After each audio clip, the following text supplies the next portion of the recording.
The wind on Ash Mesa had no voice. It was not a whistle or a howl. It was a physical weight, a solid, moving thing that carried ice like ground glass. It shoved against Lenora Vale's back, pressing her deeper into the stiff, frozen hide of the dead mule.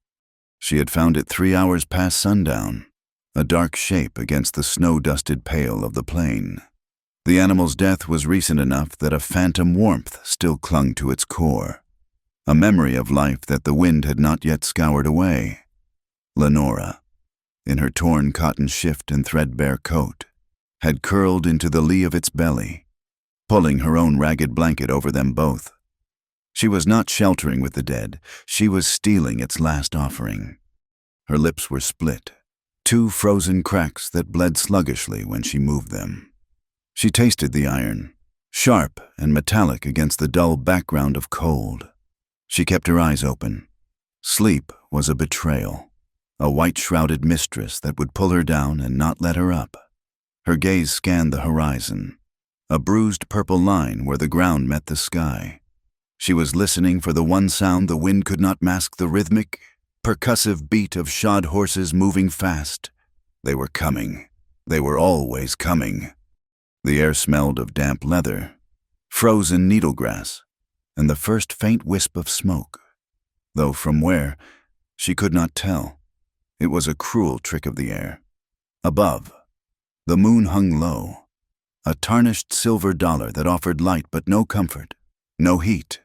Every movement, every shift of her body against the mule's flank produced a tiny, sharp sound, the crunch of ice crystals, the scrape of frozen fabric on frozen hair. The world was brittle, ready to shatter. She clutched the small cloth sack inside her coat. It was all she had. Her fingers, numb and clumsy, traced the 3 shapes within. The knife, its wooden handle carved with a deep, familiar V. The silver charm, a Saint Christopher, worn smooth as a river stone. And the paper, a single-folded sheet, stiff with the cold, but heavier than lead. It was a debt note, properly stamped and sealed, bearing the signature of Garrick Morrow. Below his name, the embossed stamp of the Copper Finch Trading Post, the place that bought and sold more than just flour and bullets. It bought and sold people. It had tried to buy her. Lenora was not property. She was a debt, and a debt was a thing that could be settled. She had been running for 2 days. The first day had been a blur of canyons and dry washes, pushing the mule until its heart gave out. The second day had been this frozen, endless night on the plain, with the mule as her final, grim companion. The cold was a living thing now, a predator stalking her. It had her by the ankles, creeping up her legs, stealing the feeling from her toes and fingers. She willed her heart to keep beating, to push the hot blood outward, a futile act of defiance. Dawn came not as a sunrise, but as a slow dilution of the dark. The purpled black bled to gray, to a faint, sickly white. The world revealed itself in stark, unforgiving detail. It was in this pale, exhausted light that Calder Boone wrote his line. He was a man etched by the same landscape, solitary, hard-packed, and quiet. Mesquite Hollow was his, a shallow valley that offered just enough protection from the wind to raise cattle that were more bone and gristle than meat. He rode with his hat pulled low, his gaze sweeping the fence line, looking for the telltale signs of a break, a snapped wire, a post pushed over by wandering buffalo, or, worse, by men. He saw the mule first, a dark mound, a disturbance in the otherwise unbroken sweep of frost-covered grass. A coyote kill, perhaps, or a stray from a lost string. He nudged his horse closer, his rifle resting easy across his saddle horn. Then he saw the blanket. It was a filthy thing, barely distinguishable from the ground, draped over the mule's flank, but it was not the mule. And beneath it, rising in the air so cold it seemed to steam, was a small, white plume of breath, a rhythmic puff, once, twice.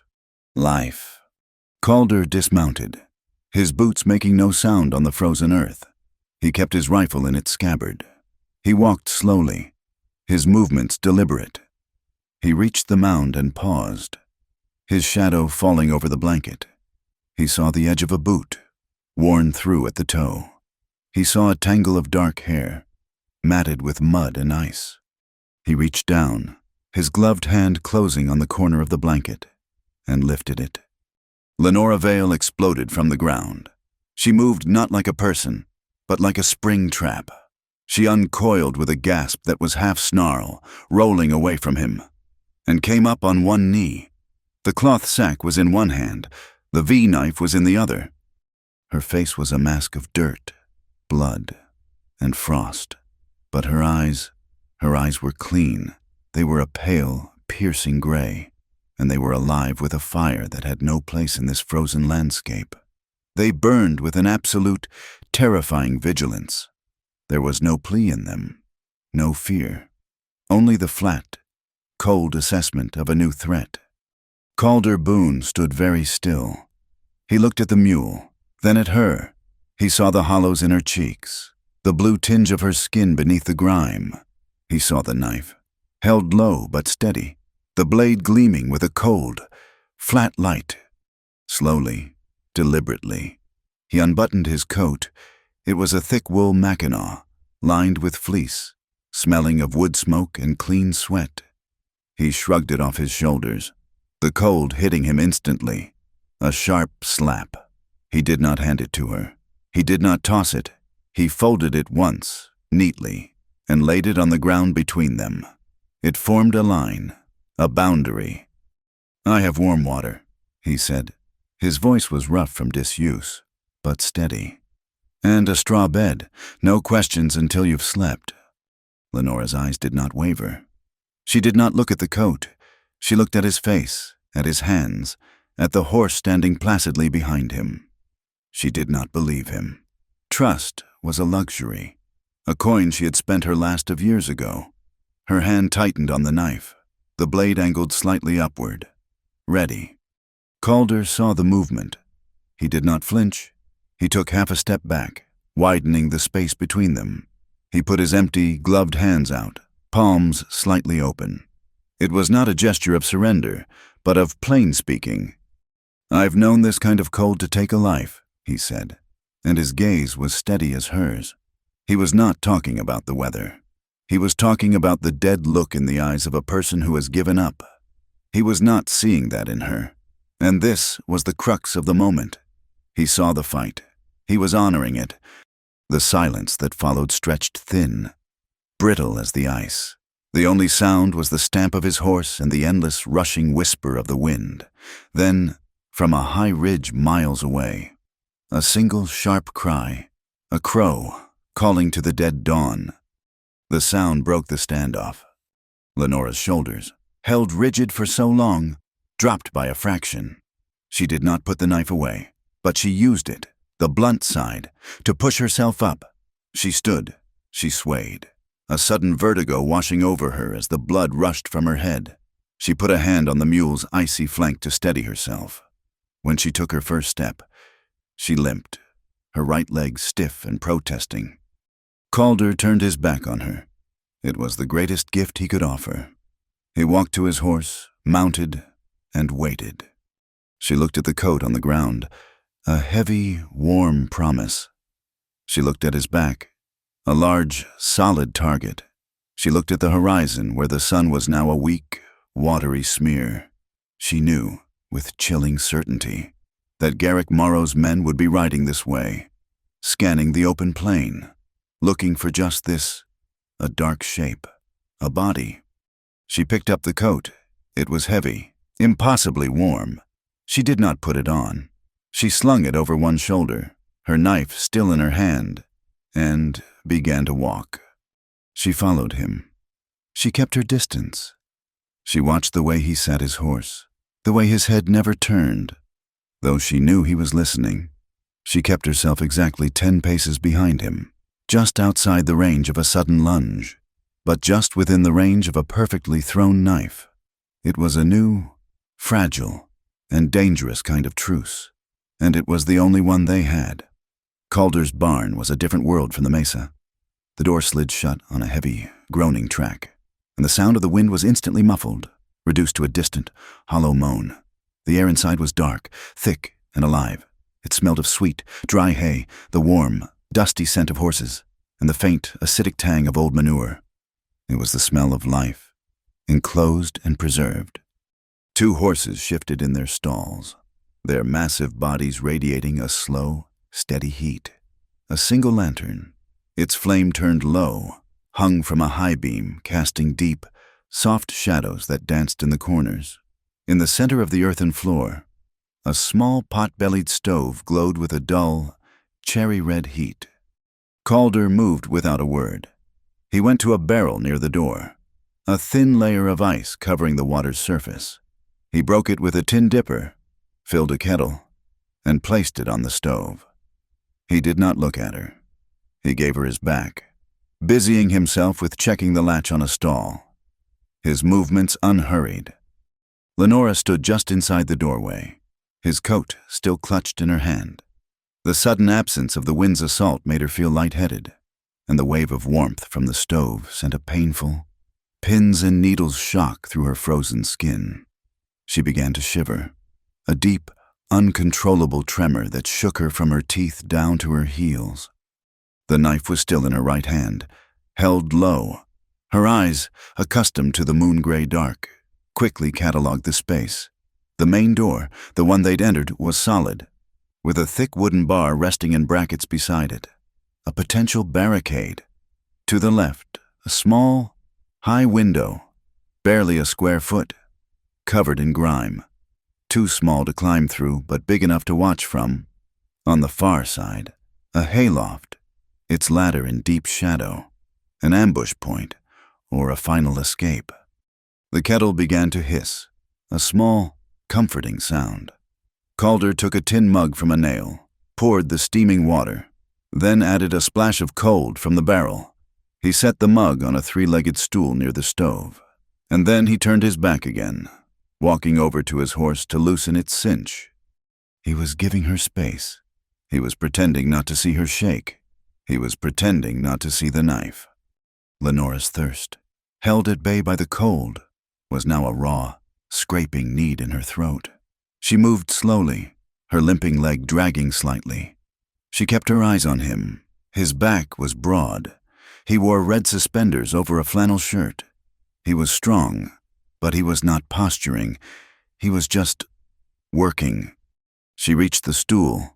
The mug was hot, the steam rising in a lazy curl. She picked it up. The heat bit at her numb fingers, a welcome pain. She sipped. The water was hot, clean, and metallic from the tin. It scalded its way down her throat, and she felt the warmth spread. A tiny sun in her belly. She took another sip, and then another, each one smaller, more controlled. She never took her eyes off the barn's geography. Every shadow was a hiding place. Every sound was a signal. Calder finished with his horse. He turned, slowly, his hands empty and visible. He pointed to himself. Calder. She said nothing. She watched him. He pointed to a deep pile of clean, golden straw in an empty stall. Bed, he said. He walked to the main door. He picked up the heavy wooden bar, and for a heart-stopping second, she thought he would drop it into the brackets, sealing her in. Instead, he simply leaned it against the wall, next to the door. Then he opened the door, stepped out into the freezing gray light, and pulled it shut from the outside. The latch clicked. She was alone. She stood motionless for a full minute, listening. She heard the wind. Now, a muffled roar again. She heard him moving around outside, the crunch of his boots on the frozen ground. A cough, the creak of wood as he sat down, his back against the outside of the door she had just seen him close. He was not leaving. He was guarding, but whether he was guarding her from the world, or the world from her, was not yet clear. The shivering, which had paused, returned with a vengeance. She drank the rest of the water, the mug rattling against her teeth. She walked to the stall he had indicated. The straw was deep, and it smelled of sun and fields. She put his heavy coat down, then sank onto it, pulling her own thin blanket over her. It was not enough. She could hear him just on the other side of the thick wooden planks. She heard him sigh, a long, tired sound. She heard him shift his weight, and then, after a long, drawn-out silence, she heard the one sound that finally broke her. A snore. It was not a loud sound. It was a short, exhausted, rhythmic intake and release of breath. It was the sound of a man so tired he had fallen asleep on duty. It was the sound of a man who was not a threat, not a hunter, not a jailer, just a man, sleeping against a door. The tension that had held Lenora's spine rigid for 2 days snapped. The shivering stopped, not gradually, but all at once, as if a switch had been thrown. A profound, leaden exhaustion flooded her body, heavier than any fatigue she had ever known. It was a weight she could no longer hold up. But before she let it take her, she moved. Her fingers, now clumsy with sleep, fumbled inside her boot. She felt the stiff, cold paper. She pushed the debt note. Garrick Morrow's name, a silent curse in the dark, deeper down, until it rested flat against the sole of her foot. It was her proof. It was her reason. It was the last thing she would ever let go of. Only then did she lie back down. She did not curl into a ball. She lay flat on her back, in Calder's coat, under her own blanket. In his barn, she released her grip on the world. Her sleep was not a rest. It was a surrender, a free fall into a dark, bottomless well. Dawn did not creep into the barn. It sliced. A single sharp beam of low-angle sunlight cut through the high, dirty window, illuminating a billion dancing dust motes in the air. Calder had been awake for an hour, listening to the silence from inside. He had made coffee in his small, cold cabin 100 yards away. The whole time his thoughts fixed on the barn door. Now, he pushed it open, the morning cold rolling in at his feet. He carried a tin plate and a mug. He moved quietly, his eyes adjusting to the dim light. He saw her. She had not moved. She was still on her back, one arm thrown over her face, the other. He stopped. He felt his breath catch, a physical hitch in his chest. Her right hand was not relaxed in sleep. It was on her chest, her fingers clenched around the V-carved handle of her knife. She held it with such desperate, unconscious force that her knuckles were white. The edge of her own thumbnail had dug into her palm, and a single, thin line of dried blood ran from her fist to her wrist. Calder's vision blurred. The barn, the woman, the cold, it all fell away. And for a heart-stopping second, he was on a different patch of snow, years ago. He was looking at May, his sister. He had found her just like this, half buried in a drift on the pass, her hands frozen into fists, her body's last, futile act of fighting a cold that had already won. He blinked, hard. The moisture in his eyes froze instantly on his lashes. He was not on the pass. This was not May. May was dead. This woman, this stranger, was alive, and she had held on through the night. He let out a breath he did not know he was holding. He walked closer, but not too close. He set the plate down on a low-tooled stool, well out of her immediate reach. On it were 2 thick pieces of cornbread and a small pot of dark molasses. He set the steaming coffee mug beside it. He stood there, looking at her, at the bloody, determined fist she held even in sleep. "Thank you," he said, his voice a low rumble that barely disturbed the quiet. Her eyes snapped open. There was no grogginess, no transition. 1 second she was asleep. The next she was awake, and the pale gray eyes were on him, sharp and assessing. The knife did not move, but her grip on it, if possible, tightened. "Thank you for what," she rasped. Her voice was raw. Calder met her gaze. He did not look at the knife. He looked at her face. "For trusting me enough to sleep." She stared at him. The words were a language she did not speak. He was not demanding. He was not threatening. He was not asking for payment. He was grateful. The muscle in her jaw worked. She sat up slowly, the blanket and his coat pooling in her lap. She looked at the plate. She looked at the coffee. She looked at him. Then, she gave a single, almost imperceptible nod. It was a tiny movement, a jerking dip of her chin, as if the muscles were rusty. It was the first gesture she had made that was not an act of defense. A fragile peace settled over the dusty, sunlit barn. It lasted for perhaps 10 seconds. Then Calder, his gaze drifting past her to the high window, stiffened. His body went rigid. "Get down," he said, his voice no longer rough, but a sharp, flat command. He was moving before she could react, crossing the barn in 2 long strides, his hand reaching for the rifle that rested against the wall. Lenora did not need to be told twice.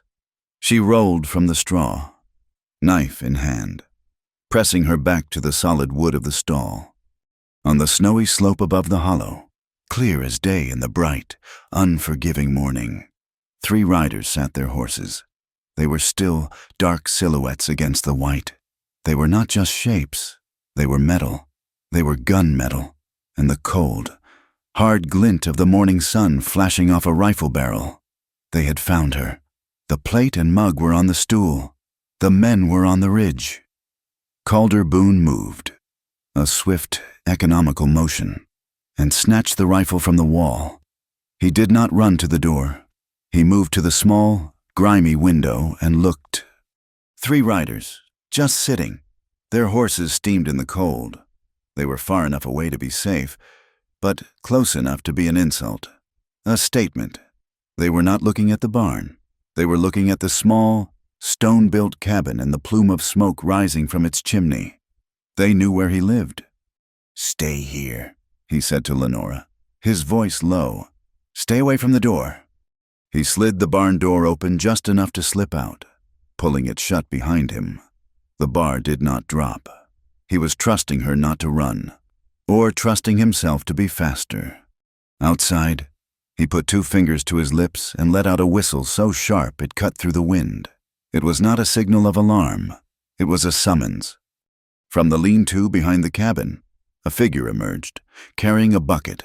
The man was old, his back bent, his walk a stiff-legged amble. He set the bucket down and straightened, looking first at Calder, then at the ridge.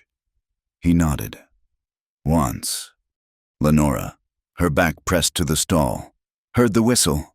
She heard the faint, muffled sound of Calder's voice. Not the words, just the low, urgent rumble. The riders, they were here for her. She had brought this. She looked at the plate. Cornbread, molasses. She was starving, her stomach cramped, a painful, hollow knot.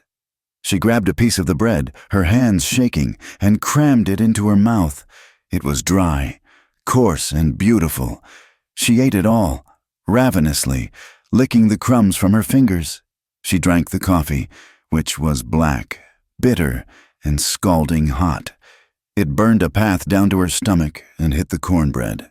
And for the first time in what felt like a lifetime, a core of warmth began to spread through her. She went to the water barrel, dipped her hands in the icy water, and scrubbed her face. The grime and dried blood came away, revealing pale skin, stretched tight over fine bones. Her gray eyes, now clear, looked enormous. Her fingers found the silver charm, still in the cloth sack. She took it out. It was a small, heavy medallion. She ran the thin leather cord through her damp hair, tying it so the charm lay flat against the back of her neck, hidden. On a hook by the door hung a long brass spyglass. Calder's. She took it, returned to the high window, and balanced on a feed sack. She extended the glass, found the ridge, and brought the riders into sharp, terrifying focus. They were not rough men. They were professionals. Their saddles were tooled, their rifles new. And the man in the center, the one who had just passed a flask to his companion, He turned his head. As he drank, his collar fell open. On the side of his neck, stark black against his skin, was a single, stylized, block letter M. Lenora's blood ran colder than the water in the barrel. She had seen that tattoo before, on the men who guarded the back rooms of the Copper Finch, the ones who did not smile, the ones who handled Garrick Morrow's real business, the Morrow Riders. He had not sent bounty hunters. He had sent his personal guard. She slid the spyglass closed, her heart a heavy, cold stone in her chest. Outside, Calder was walking with the old man, old Harlan. Harlan was missing the first 2 fingers of his left hand, a souvenir from a roping accident 20 years prior. But his right hand, the one that rested on the butt of his holstered pistol, was steady. He shot, as the saying went, like other men sneezed. It just happened, and it was always on target. "Cut fence," Calder said, his voice flat. He had looped wide, coming back from the east, and found it. Not broke, cut clean, 2 wires. Harlan spat a brown stream of tobacco onto the snow. "This ain't cattle rustlers.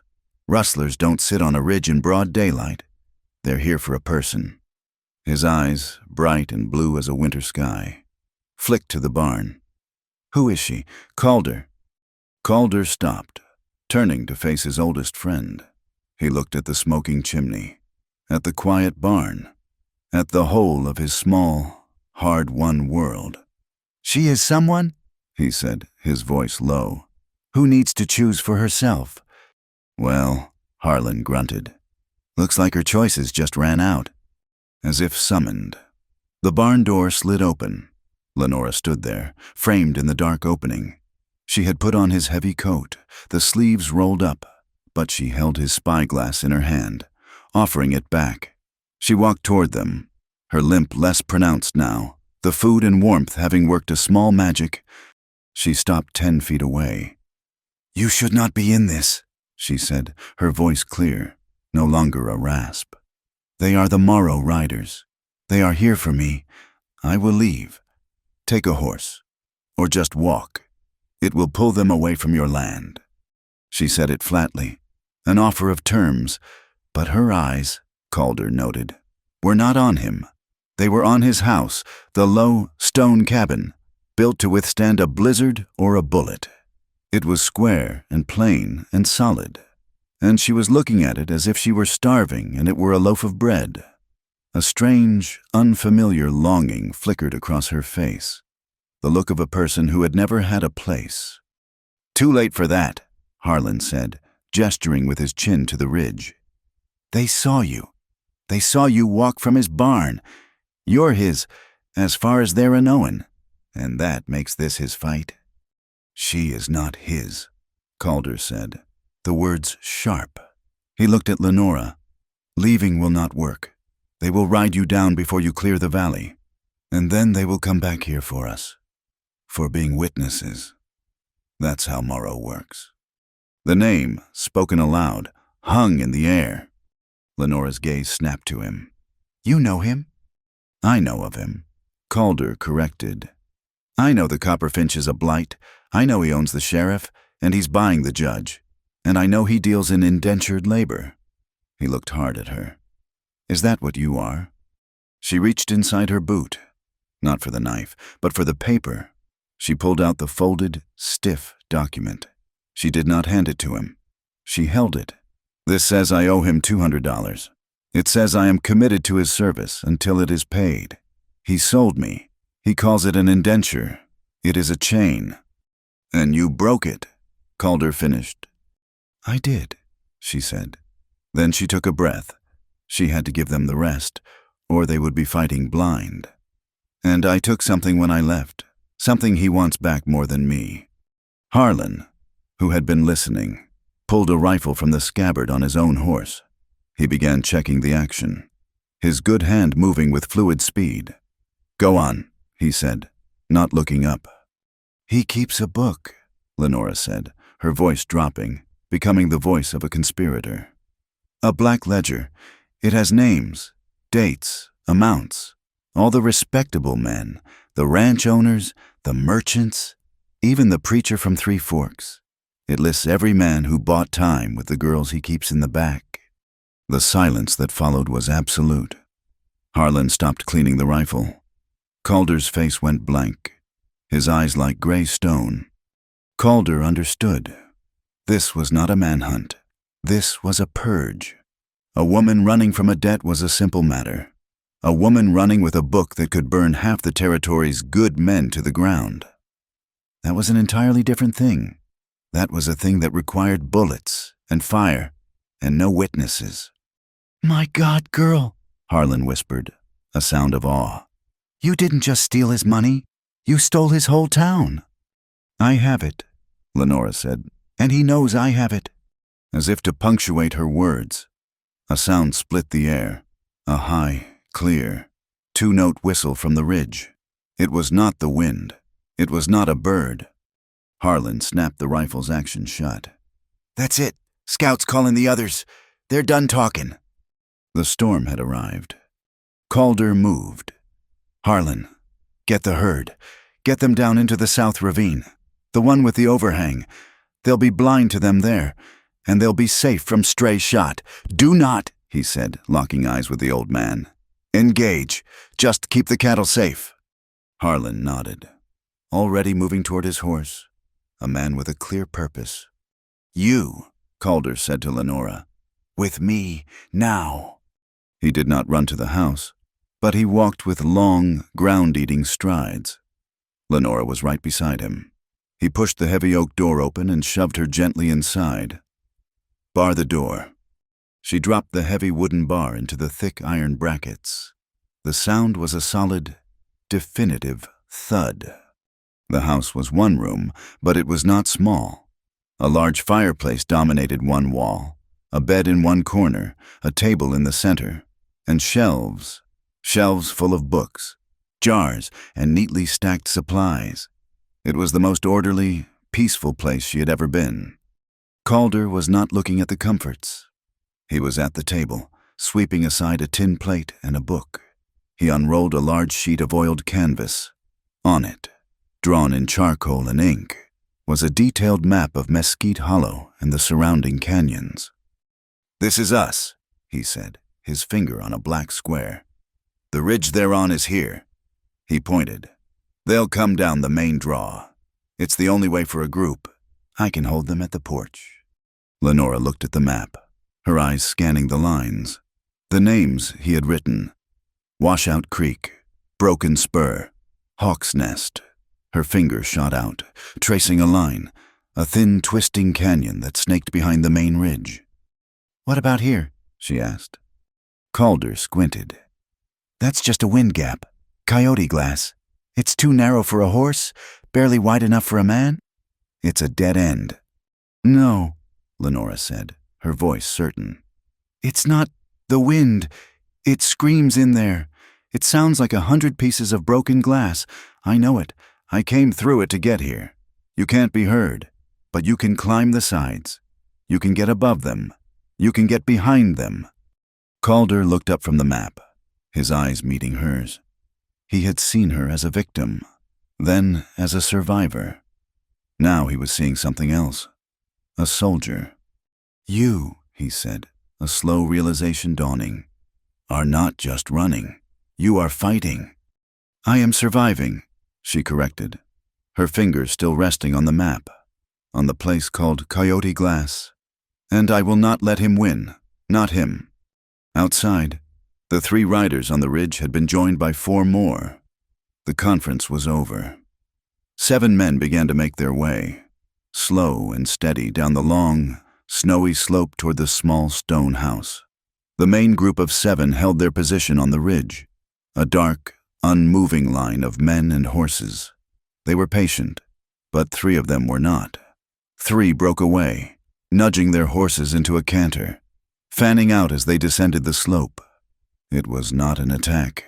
It was a test, a show of numbers, a probe to see what kind of fight this lone rancher had in him. They trotted their horses insolently, circling the open space in front of the small stone cabin, staying just outside of what they considered easy pistol range. One of them, the man with the M tattoo, unslung his rifle and let it rest in the crook of his arm. A threat, plain and simple. Inside the cabin, Calder stood by the window, his own rifle resting on the stone sill. The heavy barrel was steady. He was not watching the man's rifle. He was watching the man's horse. "They think we're just one man," he said, his voice quiet. Lenora was at the other window, her V-knife in her hand, though she knew it was useless at this distance. It was just a comfort, a piece of her old life. "You are one man," she stated. "No," Calder said. He watched the lead rider rein his horse in. 100 yards from the porch, the man was going to shout something, a demand, an ultimatum. Calder did not let him. He did not aim at the man. He did not aim at the horse. He aimed at a fist-sized knot of quartz embedded in a granite boulder 10 feet to the left of the lead rider. He let out half a breath, his body becoming still. He squeezed the trigger. The report of the rifle was not a crack. It was a cannon shot, a heavy, deafening explosion that filled the small room. The window pane rattled before the sound had even finished echoing off the canyon walls. The result was visible. The rock 10 feet from the rider exploded, not in a puff of dust, but in a violent spray of stone chips and sparks. The lead rider's horse screamed and reared, nearly unseating him. The other 2 men yanked their horses back so hard their muzzles went into the air. The man with the tattoo fought his mount, his face a mask of surprise and fury. The message had been delivered. This is not easy. This is not one man. This is a man who can shoot, and he is not afraid. The 3 riders scrambled back, their horses churning snow, and did not stop until they had rejoined the main group on the ridge. A moment later, the cabin's back door opened, and Harlan slipped in. Bringing a blast of cold air with him, he was breathing hard. "Herd safe. Drove 'em deep. They'll not find 'em." He nodded toward the window. "That was good glass breaking. Son, they'll be more respectful now." Lenora, however, was looking at the pile of wet, half-frozen hay and brush Harlan had stacked by the back door for bedding. She looked at the chimney, where smoke was still rising. She pointed. "They can shoot. So can we. But they can't shoot what they can't see." Harlan looked at her, then at the brush. A slow, wolfish grin spread across his face. "By God, the girl's got a mind for war." He and Lenora did not wait for Calder's approval. They unbarred the back door, grabbed armfuls of the damp, sappy juniper boughs and wet hay, and stuffed them onto the glowing embers in the fireplace. The effect was instantaneous. The fire did not go out. It choked, a thick, acrid, gray-white column of smoke, heavy with moisture and creosote, billowed out of the chimney. The wind, which had been their enemy, now became their ally. It caught the smoke, flattened it, and smeared it across the front of the hollow like a painter's broad. Wet brush. It created a dense, stinging, impenetrable fog that hugged the ground, completely obscuring the cabin from the ridge. "That," Harlan cackled, pouring himself a cup of Calder's coffee. "We'll keep 'em guessing. They'll not try to ride through that. Can't see their own hands, let alone a rifle sight." The lull began. The riders on the ridge were now just shadows behind a shifting white curtain. They would wait. They would wait for the wind to change, or for night, or for their courage to return. Inside the cabin, the air was tense. Calder was reloading the shell he had spent, his movements precise. Lenora noticed a long, 3-cornered tear in the sleeve of his flannel shirt, where he had snagged it on the door latch. She said nothing, but went to the small cloth sack she had dropped by the hearth. From it, she took her knife, and from a small, oilskin-wrapped packet, a needle and a spool of thick, black thread, she held them up. "Your shirt," she said. He looked at the tear, then at her. He seemed confused, as if mending a shirt was an act from a different, forgotten world. "It's nothing." "It will catch," she said. "It will make you slow when you need to be fast." She did not ask. She gestured for him to take the shirt off. He hesitated, then pulled it off, leaving him in his wool undershirt. He handed it to her. She sat on the low stool by the fire, the cabin's only light coming from the low, smoky flames and the gray light from the windows. Her hands, which had been so steady with the wet brush, were trembling now. The adrenaline was fading, and the cold was returning to her bones. She fumbled with the thread, her fingers stiff and uncooperative. Calder watched her for a moment. He took a wool scarf from a peg, one he had been wearing earlier. He did not hand it to her. He knelt in front of her, took her left hand, the one not holding the needle, and gently, very gently, wrapped the warm, soft wool around it. He did not grab. He did not hold. His fingers, large and calloused, brushed the back of her hand, a touch so light it was barely there. It was a gesture of pure, uncomplicated warmth, an offering, not a demand. "It will help," he said, his voice low. Lenora's breath hitched. She stared at the wool, at his hand, which was already retreating. She said nothing, but the shaking in her fingers stopped. She threaded the needle on the first try and began to sew. Her stitches were small, tight, and strong. They were the stitches of someone who knew how to make things last. Harlan watched them from the corner, his eyes sharp. He took a sip of coffee. "They're probin'," he grumbled, turning his gaze back to the smoke-filled window. "Just seeing what we're made of. They'll not try a real push in this light, not after you showed 'em your teeth.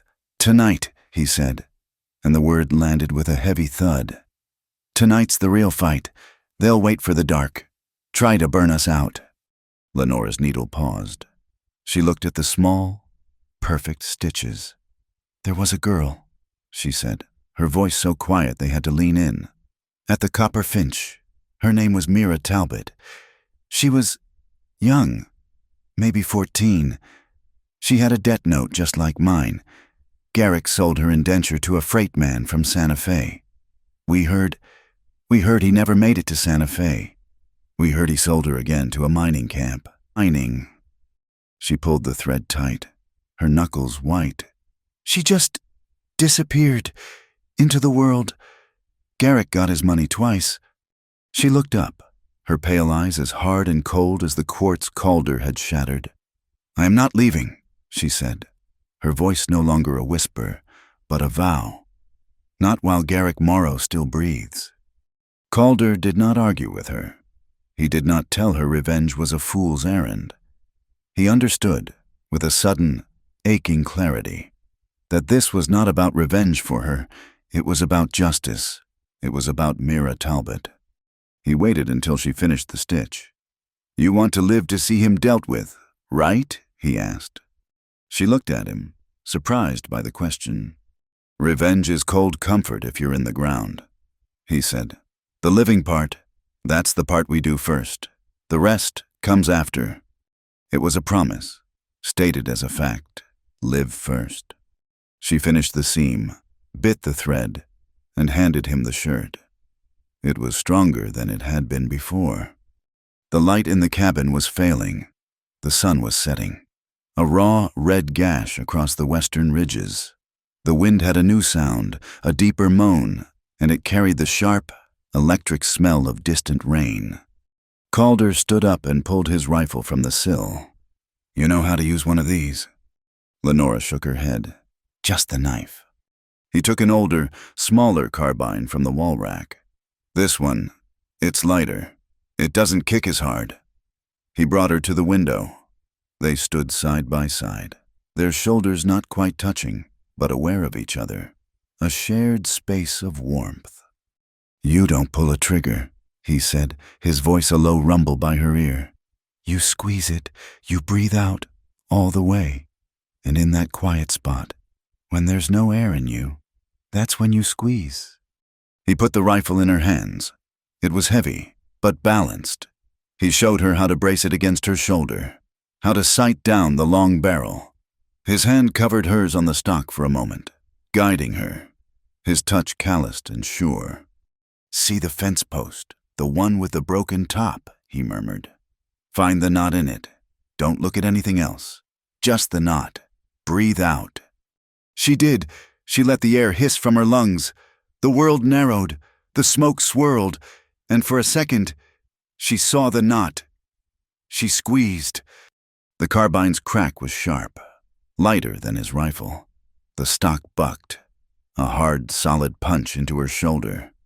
"You hit it," Calder said, his voice flat with surprise. A smile, the first she could remember, touched Lenora's lips. It was a tiny, brittle thing, a crack in the ice. But it was real. As the last of the light died, Harlan came in from the back, where he had been busy. He was carrying coils of thin wire and a handful of small brass bells. He began to string them up, low to the ground, around the cabin's perimeter, hidden in the brush. "Let 'em try to sneak up now," he grunted, his one good hand working with surprising dexterity. "They'll come in ringing like a damn Christmas sleigh." He went to the stove and put the thick coffee pot back on. It was nearly black, a thick, bubbling brew. He poured 3 cups. "Night's here," he said, handing them out. "Keep your heart warm and your hands cold." Lenora took the hot mug, the steam rising into her face. She watched Calder over the rim. He was barring the back door, checking the heavy oak planks, his hands moving over the wood, feeling for weakness, for strength. She watched his hands. They were not the hands of Garrick Morrow, which were pale and soft, hands that only ever touched money and paper. Calder's hands were scarred, the knuckles thick, the palms layered with calluses. They were the hands of a man who built fences, who mended what was broken, who held a rifle with purpose, and who could wrap a scarf around a woman's frozen fist and not ask for a single thing in return. They were the hands of a man who built, not a man who stole. The bells on the wire, stirred by the rising wind, gave a single, faint, lonely ting. The night and the real fight had begun. The night settled in, not as a quiet, but as a presence. Outside the smoke-shrouded cabin, the Morrow riders lit their fires. Not 1, but 3, in a wide semicircle, just beyond the effective range of Harlan's trap bells. They were beacons of malicious intent, small, dancing islands of orange in the vast, cold blackness. The men's voices carried on the wind, which had begun to shift. They were not shouting, but singing, a slow, taunting bawdy song about a woman in a locked room. They punctuated the verses with whoops and jeers, aimed at the unseen cabin. They were not trying to get in. Not yet. They were pulling the wire tight, waiting for the nerve inside to snap. "They're enjoying this," Harlan grunted, his face a mask of disgust in the gloom. "Thinking on what they'll do." Lenora was at the window, the carbine in her hands, its stock smooth and cool against her cheek. She watched the fires, the men's shadows huge and grotesque as they passed in front of them. Then the weather turned. The electric smell of rain, which had been a distant promise, arrived. It started not as a drizzle, but as a sudden, hard, driving deluge. The first drops hit the cabin's tin roof with the sound of thrown gravel. Within a minute, it was a roar, a constant, drumming, deafening tattoo that swallowed every other sound. The fires outside hissed. They did not go out, but they sputtered. Their light diminished, casting the men and their horses in a frantic, watery light. The shadows, once menacing, now shivered and danced like phantoms, like ghost riders on a storm. "Well," Harlan said, a dry chuckle in his throat. "Lord provides. Can't hear him sing no more." But the rain made them bold. Under the cover of the noise, one of the riders decided to test the perimeter again. A single horse, moving at a walk, separating from the main fire. He was a scout, creeping closer, trying to use the rain to mask his approach. He got too close, just inside the effective range of Harlan's wire. Harlan, who had not moved from his window, let out a breath. "Fool," he whispered. He did not aim for the man. In the driving, slanted rain, in the fickle firelight, that was a shot for a younger man's eyes. Harlan aimed for the horse, a large, dark, certain target. Harlan's rifle boomed, a deeper note than the rain, but almost lost in it. A high-pitched, terrifying scream ripped through the night. Not a man, but the horse. It was the sound of a large animal in mortal agony. It was followed by a heavy, wet thud, and the sound of a man cursing as he hit the frozen, muddy ground. The riders at the fires erupted. A volley of gunfire, blind and furious, hammered the cabin. Bullets whined off the stone walls, thudded into the oak door, and one, a stray, found the window where Calder was standing. The bullet did not come straight in. It hit the stone lintel and screamed, ricocheting, filling the air with the angry wasp sound of lead on the move. Lenora had been watching Calder. She saw him flinch, not at the sound, but at the white-hot spark of the impact just above his head. She did not think. She did not plan. She reacted. She dropped the carbine and launched herself at him, her shoulder hitting his chest. It was not a gentle push. It was a tackle. "Down!" she screamed, the words stolen by the rain and gunfire. He was a big man, solid as the wall itself, but her desperate, sudden weight took him by surprise. He stumbled back, grabbing for her, and they went down together in a heap, a tangle of arms and legs, skidding on the stone floor. They crashed into the dark corner of the kitchen, by the cold hearth, their breath knocked out of them. For a moment, there was nothing but the sound of the rain, the renewed, angry shouts from outside, and their own ragged, desperate breathing. They were a knot of shared panic. Calder was half on top of her, his weight braced on his forearms, his face inches from hers. The cabin was pitch black now, the fireplace only a pile of cold, wet ash. They could see nothing. They could only feel. She could feel the hard, thumping beat of his heart against her ribs. Or maybe it was hers. She could feel the warmth of his breath, sharp and smelling of coffee, ghosting across her cheek. And in that darkness, in that sudden, violent intimacy, Lenora Vale froze. Her entire life, closeness like this, a man's weight, a man's breath in the dark, had meant only one thing. It was the prelude to a demand. It was the beginning of a transaction, one she was always forced to lose. Her body tensed, her hands coming up between them, her fingers splayed, ready to push, to fight, to scratch. She waited. She waited for the demand, for the rough hand, for the claim. Calder did not move. He was breathing just as hard as she was. He could feel the rigid terror in her, the way her muscles had coiled into springs of iron. He could feel her waiting. He lowered his head, his forehead almost touching hers. He did not whisper, but his voice was a low, rough rumble, meant only for her, a vibration she felt as much as heard. "You're safe here." The words were not what she expected. They were not a demand. They were a promise.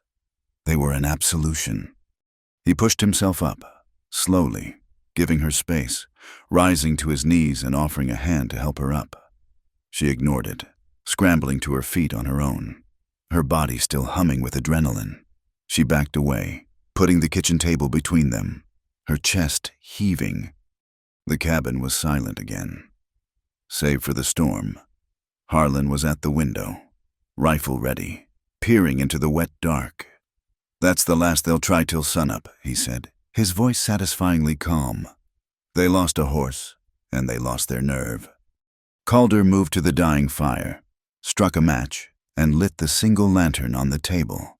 The small, yellow light pushed back the shadows, revealing them to each other again. Lenora was still by the wall, her eyes wide, her hair plastered to her face from the rain that had come in the open door. Calder looked at her hands, which were clenched at her sides, white-knuckled. He went to his workbench, a small, tidy corner of the room. He picked up a thin, soft leather thong, a simple strip of deer hide he used for lacing. He walked back to her. He did not try to touch her. He held it out. "Here," he said. She stared at the piece of leather. "What is it?" "It's an anchor," he said, his voice simple, as if it were obvious. "For your wrist, something to hold on to, something to feel, to keep you from floating off." He saw her confusion. "When you get panicked, you wrap it, you feel it. It reminds you that you're right here." She looked at him, at his earnest, unsmiling face. He was not making fun of her. He was offering her a tool for fear. Slowly, she reached out and took it. The leather was soft, warmer than her skin. She did not put it on. She just held it, her fingers closing around it, tight. "Thank you," she whispered, her voice hoarse. The rain on the roof was a solid, washing sound. It was as if the world was being scrubbed clean, this whole, long, terrible day being washed away into the mud. Lenora sat at the table, the leather thong still in her fist. Calder sat opposite, cleaning the carbine she had dropped. "They call me Lenny," she said, her voice quiet, but clear beneath the rain's drumming. "At the Copper Finch, that's what Morrow called me. Lenny. Like a pet. A boy's name." Calder looked up, his hand stilling on the rifle's stock. "It's not my name," she said. "My name is Lenora." She said it as if it were a confession, a secret she had not spoken in years. She had given him her fear. Now she was giving him her name. Calder Boone looked at her, his gaze steady, taking the name from her. He did not smile. He simply nodded, as if accepting a formal introduction. He repeated it, the sounds slow, deliberate, as if he were placing each one back where it belonged. "Lenora." It was not a question. It was a statement. It was a restoration. The rain let up as the night deepened, easing from a roar to a steady, rhythmic drumming. Harlan had taken the first watch, his chair propped against the barred door, his rifle across his knees, his head tipped back in what looked like sleep but was not. Calder and Lenora were at the table, the map unrolled between them again. "They'll wait for dawn," Calder said, his voice a low murmur. "They'll come when the light is gray, when we're tired and cold. They will try to burn us out, or they will charge the door, all 7. "It's too many," Lenora said. "You and Harlan, you can't hold against 7. "We won't have to," Calder said. His finger traced the map, finding the thin, snake-like line she had pointed to earlier. "Coyote glass." He looked at her. "You said you can get behind them." She said, her finger coming down to meet his on the map. "We can get behind them." The plan was simple, and it was desperate. At first light, while Harlan made a show, brewing coffee, making noise, drawing their fire, Calder and Lenora would slip out the back. They would take the hard, cold path through the wind gap. They would climb, and they would come down on the Morrow riders from above and from behind. "Harlan stays," Calder said, "as bait." "Harlan stays," she agreed. "As the anvil, we will be the hammer." He looked at her, a spark of something new in his eyes. Respect. They stood, the plan made. The sky outside was just beginning to turn from black to a deep, bruised purple, the hour of the wolf.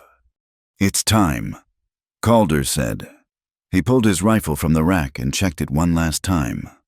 Lenora stood, her own carbine in hand. She had wrapped the leather thong around her right wrist, a simple, dark band against her pale skin. Before they moved to the back door, Calder paused. He looked at her, at the set of her jaw, the determination in her pale eyes. He lifted his hand, large and calloused, and placed it on her shoulder. It was not a casual touch.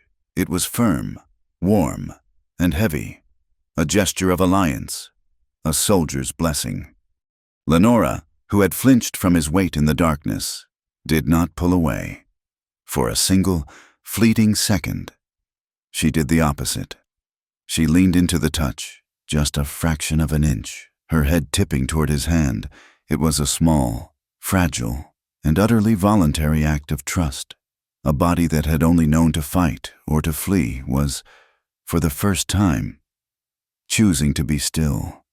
The moment held, warm hand on a tense shoulder. Jingle jang!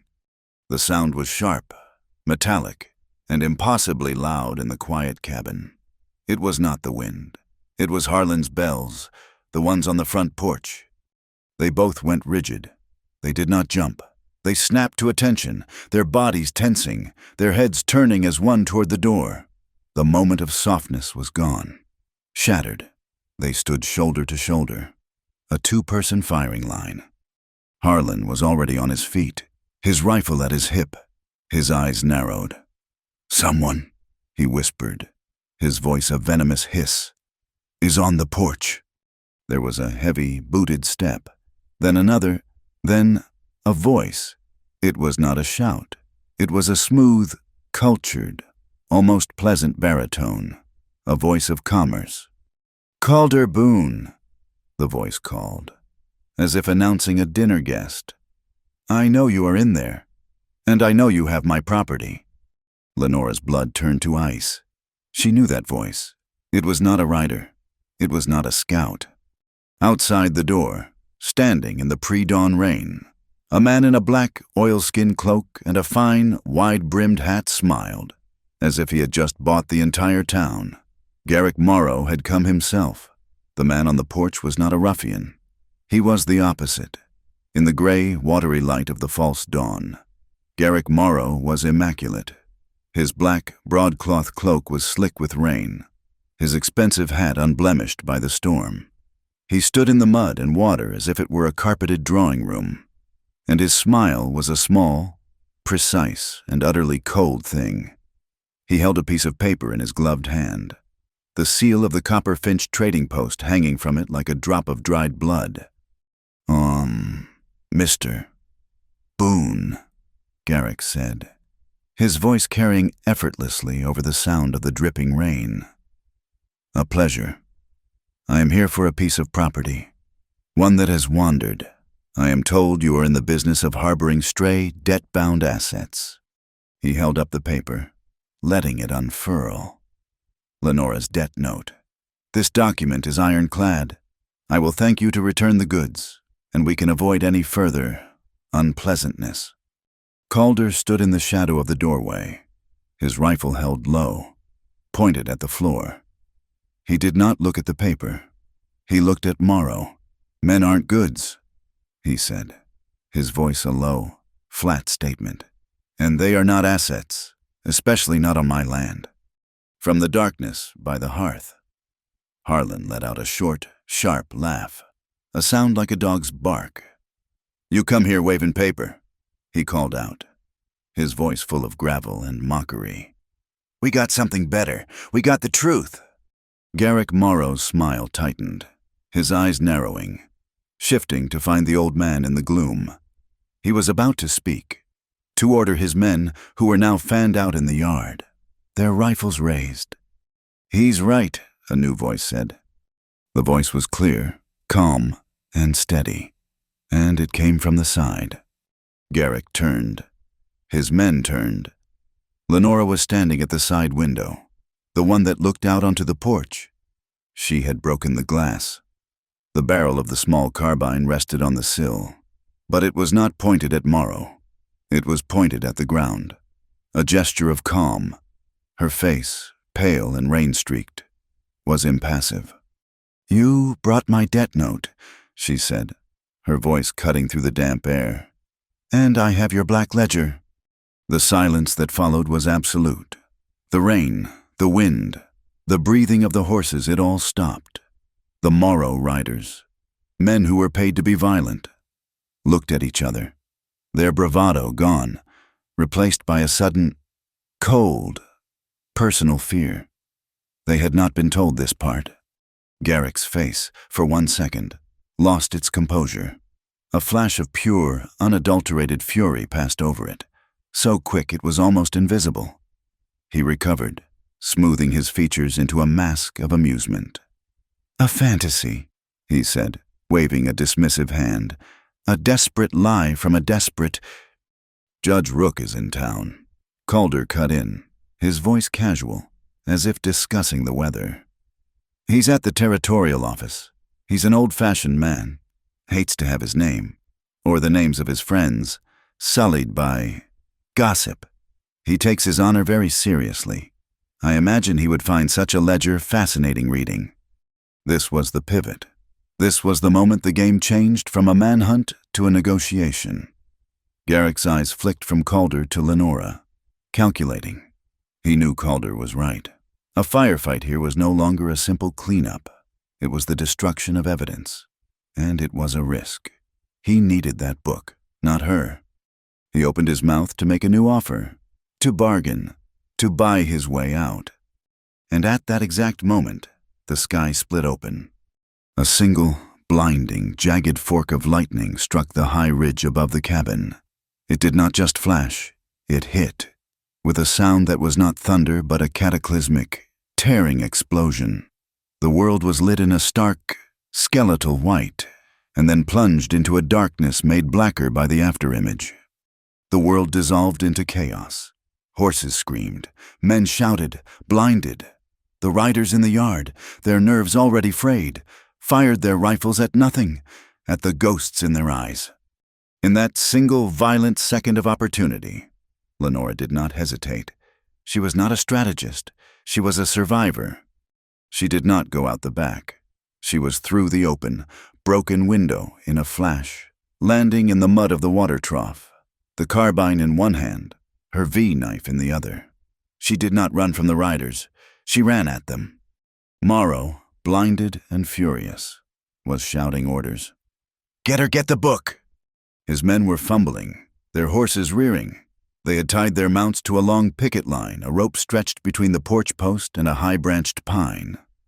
Lenora, low to the ground, ran not at the men, but at the rope, with a single, upward slash of her knife.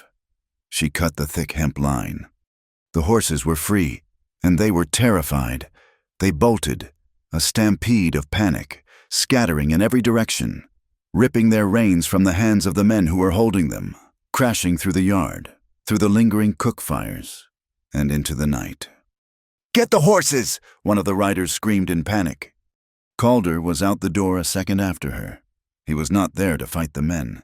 He was there for her. He saw her, a dark shape by the pine, her act of sabotage complete. He fired his rifle, not at a man, but into the air, a deafening blast to add to the chaos.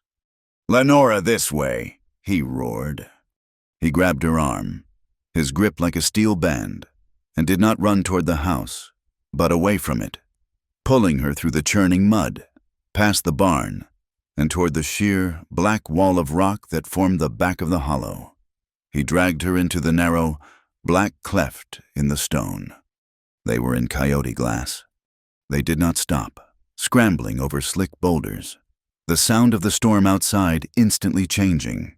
The roar of the rain was gone, replaced by a high, unearthly, fluting sound. The wind, funneled through the narrow, twisting gap, was screaming. It sounded, just as she had said, like 1,000 pieces of breaking glass. They ran until their lungs burned, until the shouts and the gunfire were completely swallowed by the wind's shriek. The cleft was barely wide enough for them to stand side by side. The rain did not fall here. It was a fine, atomized mist that hung in the air, cold and wet, soaking them to the bone in seconds. Calder finally stopped, his back to one wall, pulling Lenora in front of him, pressing them both into the deepest shadow. He listened. There was nothing but the wind and the sound of their own hearts. Lenora was shaking. It was not the cold. Not yet. It was the adrenaline, a violent, uncontrollable tremor that rattled her teeth. She was still clutching the knife, her knuckles white.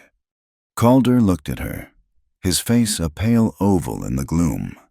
He could feel the shivers vibrating through her body. He was wearing a heavy, oilskin slicker against the rain. Without a word, he undid the clasps, shrugged it off, and, in one swift motion, wrapped it around both of them. He pulled her close, enveloping her in the stiff, cold, but waterproof fabric, creating a small, shared cave of stillness. The wind howled outside their small shelter. Inside, there was only the sound of their breathing, ragged and sharp, echoing in the tiny space. Her face was turned up to his. His head was bent to hers. Their breath mingled, a plume of shared warmth against their cold, wet cheeks. "You're still here," he whispered, the words almost stolen by the wind. "I'm still here," she breathed back. He looked at her, at the raw, wild fear in her eyes, a fear that was finally, after days of running, being allowed to surface. His gaze was not hungry, it was not demanding, it was quiet. He moved slowly, giving her an eternity to pull away. He lowered his head, and his lips, chapped and cold, brushed her temple. It was not a kiss, it was a question. She did not pull away. She shivered, but she did not move. His lips traced a line, incredibly light, from her temple, down the sharp, cold line of her cheekbone. He stopped, his mouth just at the corner of hers. He waited. He was asking again. And Lenora, the woman who had only ever known to fight or to flee, did something new. She chose. She lifted her hands, no longer shaking, and put them on his shoulders. She did not push him away. She pulled him closer. Her arms, of their own accord, slid up, her fingers tangling in the wet hair at the nape of his neck. She closed the last inch. Her mouth found his. It was not a soft kiss. It was a collision of cold and shock and a desperate, sudden need. But under it, there was no fear. He did not take. He did not demand. His hands, which had been at his sides, came up to rest on her back, his palms flat against the wet fabric of her shirt. His touch was slow, solid, and safe. He was just holding her. They held each other, a single, dark shape against the wailing wind. They were not a master and a fugitive. They were not a rescuer and a victim. They were two people, on the same side, in the same storm. The fear did not just dissolve. It was burned away, replaced by a different kind of heat, a slow, deep, and steady warmth that had nothing to do with the cold. They stood, pressed close, faces hidden against each other, and just let the world, the rain, and the shouting men fade away. A long time passed, a minute, an hour. Slowly, the sounds of chaos from the valley receded. The shouts grew fainter. The remaining horses, the ones they had not cut loose, were being rounded up. The sound of their hooves, retreating, was a fading, frantic beat. Lenora and Calder separated. Slowly, the oilskin slicker fell away. They looked at each other in the gray, misty light. The look was new. The fear was gone. The raw edges were still there, but the space between them was no longer a battlefield. It was, for the first time, simply space. And then, from the valley below, a sound. Boom! A pause. Boom! Another pause. Boom! 3 distinct rifle shots. Calder met her eyes. A slow, tired smile touched his lips. "Harlan," he said. "All clear. He's letting us know they're gone."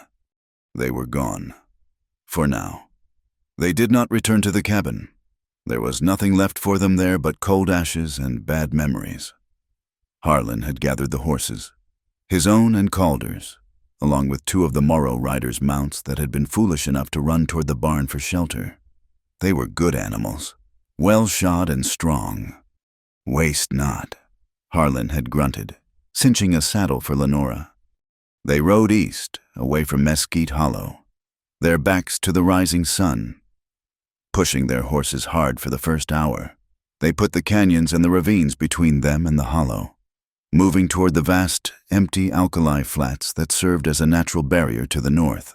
Copperfinch lay on the far side, a 2-day ride.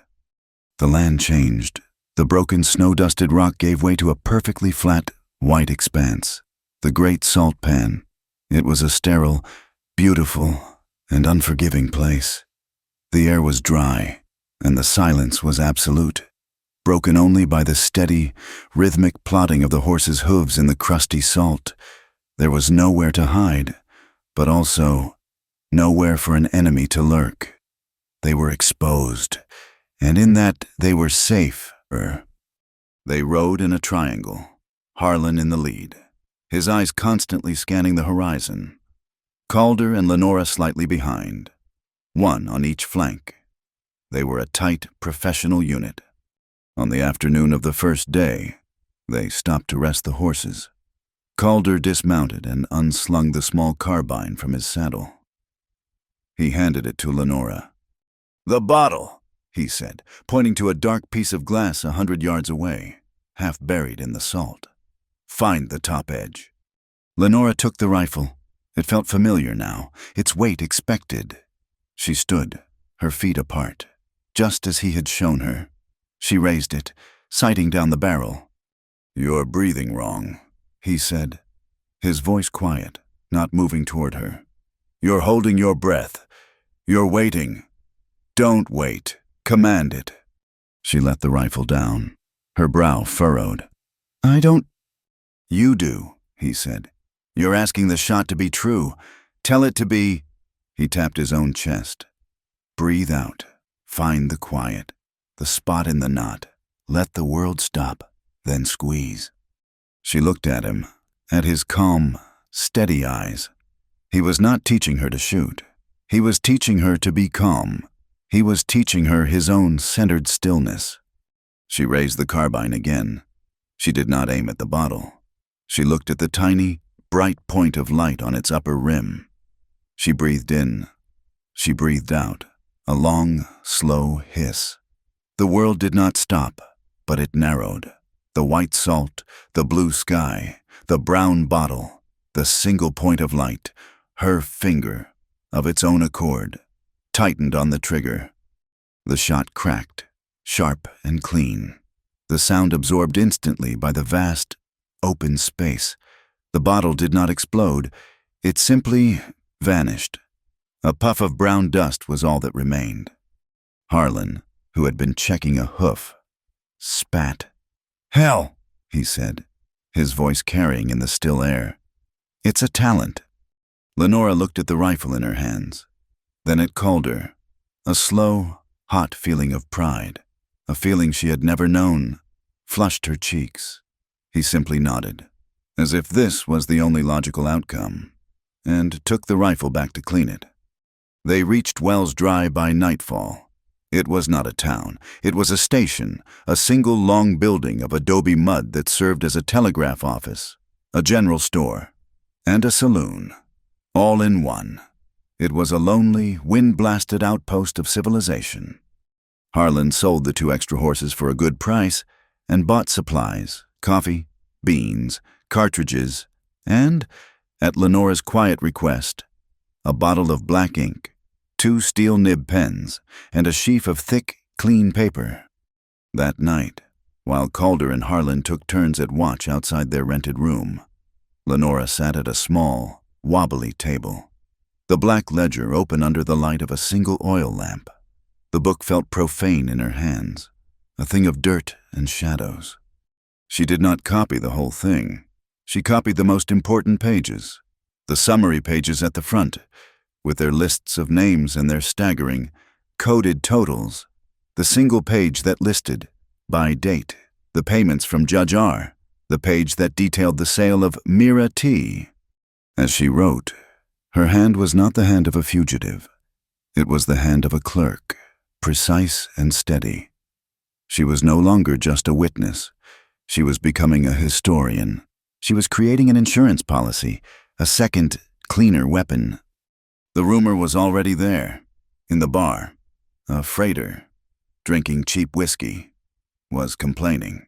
"Whole town's gone mad," he said. Morrow's pouring money into Judge Rook's election campaign like it's water. Gonna buy himself a damn senator. He is. Harlan, listening from a dark corner, caught Calder's eye. The ledger in Lenora's hands was no longer just a town's shame. It was a political bomb. It was the one thing that could stop Morrow's ascent. And its discovery would be the one thing that would absolutely, positively, get them all killed. They left before dawn. Pushing north into the broken hills that ringed Copper Finch, they traveled at night, resting during the day in hidden arroyos, their small, smokeless fires a constant comfort. The journey changed them. The tension of the siege was gone, replaced by the quiet intimacy of a shared purpose. One night, as Harlan snored softly by the fire, Calder sat with Lenora, the stars above them so bright and cold they looked like chips of ice. He was sharpening his knife on a whetstone. The shh sound a rhythmic counterpoint to the crickets. "You listen," he said, not looking at her. "Not with your ears, with your whole body. The world has a sound when it's right, and it's got a sound when it's wrong." He taught her to distinguish the sound of a wagon wheel on gravel from a mile away versus a half-mile. Taught her the sharp, metallic click of a rifle's hammer being pulled back, a sound that was different from any other click in the world. He was giving her his skills, the tools of a man who had lived alone and alert for a decade. And she, in turn, taught him. She took him to a patch of soft sand by the dry creek bed. "Look," she said, pointing. "Those are your tracks." They were deep, even confident. These are mine, from when I was running." He looked. Her tracks were shallower, closer together, the toes dug in. "They're just smaller," he said. "No," she said. "Look at the edges. They're tight, scuffed. The foot is pulling back before it even lands." She placed her own boot in the print, mimicking the movement. "It's a body that's afraid. It's a body that's trying to be smaller, to make no sound, to not be here at all. It's the track of the hunted. You can see how fast they are running by how much they are trying to disappear." Calder looked at the small, fearful, contracted print in the sand, and for the first time, he understood, not with his head, but with his gut, what her life had been. 2 days out from Copper Finch, Harlan took a detour. He rode into a mining camp, a rough-and-tumble place full of drunkards and dreamers, and found the loudest, most boastful man in the saloon. For the price of 3 whiskeys, he spun a tale. He was an old prospector, he said, and he had seen a sight, a private shipment, Garrick Morrow's personal freight, heading south, but it was not on the main road. It was taking the old, dangerous pass to avoid, well, who knew what he had heard? It was carrying silver. Or maybe guns. He was an old man. He did not know, but he had seen it. The rumor, planted like a seed, sprouted instantly. Within an hour, half the camp was planning to investigate this secret shipment. Harlan rode out, a grim smile on his face. "That," he told Calder, "will pull half of Morrow's guards out of town. He'll have to send his best men to protect a shipment that does not exist. He's a proud man. He'll not let a rumor of his weakness stand." They came into Copper Finch from the back, on foot, 1 day later. It was not a town. It was a trading post that had grown, like a tumor, into a small, ugly city. The main street was all false fronts and fresh paint. The back streets were all mud, misery, and desperation. Harlan found them a room over a tannery. The smell so bad no one would think to look for them there. "I need to go out," Lenora said, her face pale but set. "Alone." Calder started to object. "No, You are a man," she said, her voice flat. "You will be seen. You will be remembered. I am a woman. I am invisible." She went to the saloon on the main street. Not the rough one, but the respectable one. The gilded cage where the merchants and ranchers drank. She was not Lenny, the fugitive. She was a nameless woman, looking for work, her head down, her movements quiet. She found her in the back, by the kitchens, Nora Finch. She had been Morrow's wife, the one he had cast off when he found a younger one. She was now the head of the saloon staff, a gray-haired, steel-spined woman who ran the place with an iron fist. Lenora waited until she was alone, stacking glasses. "Ma'am?" Lenora said. Nora did not look up. "We're not hiring." "I have a message," Lenora said, "for Garrick Morrow." Nora's hand stilled. She placed the glass on the tray, her movements suddenly very precise. "I have no truck with that man." "This is not a message of love," Lenora said. "It is a message of accounting." Nora Finch turned, slowly. She looked at Lenora, her eyes a sharp, intelligent, and deeply tired blue. She saw the girl's face, the old dress, but she also saw the set of her jaw. "Who are you?" "I am the girl with the black ledger." Nora's breath hissed in. She grabbed Lenora's arm, her fingers like claws, and pulled her into a dark pantry, slamming the door. "Are you insane? Do you want to be killed?" "I want what you want," Lenora said, her voice not wavering.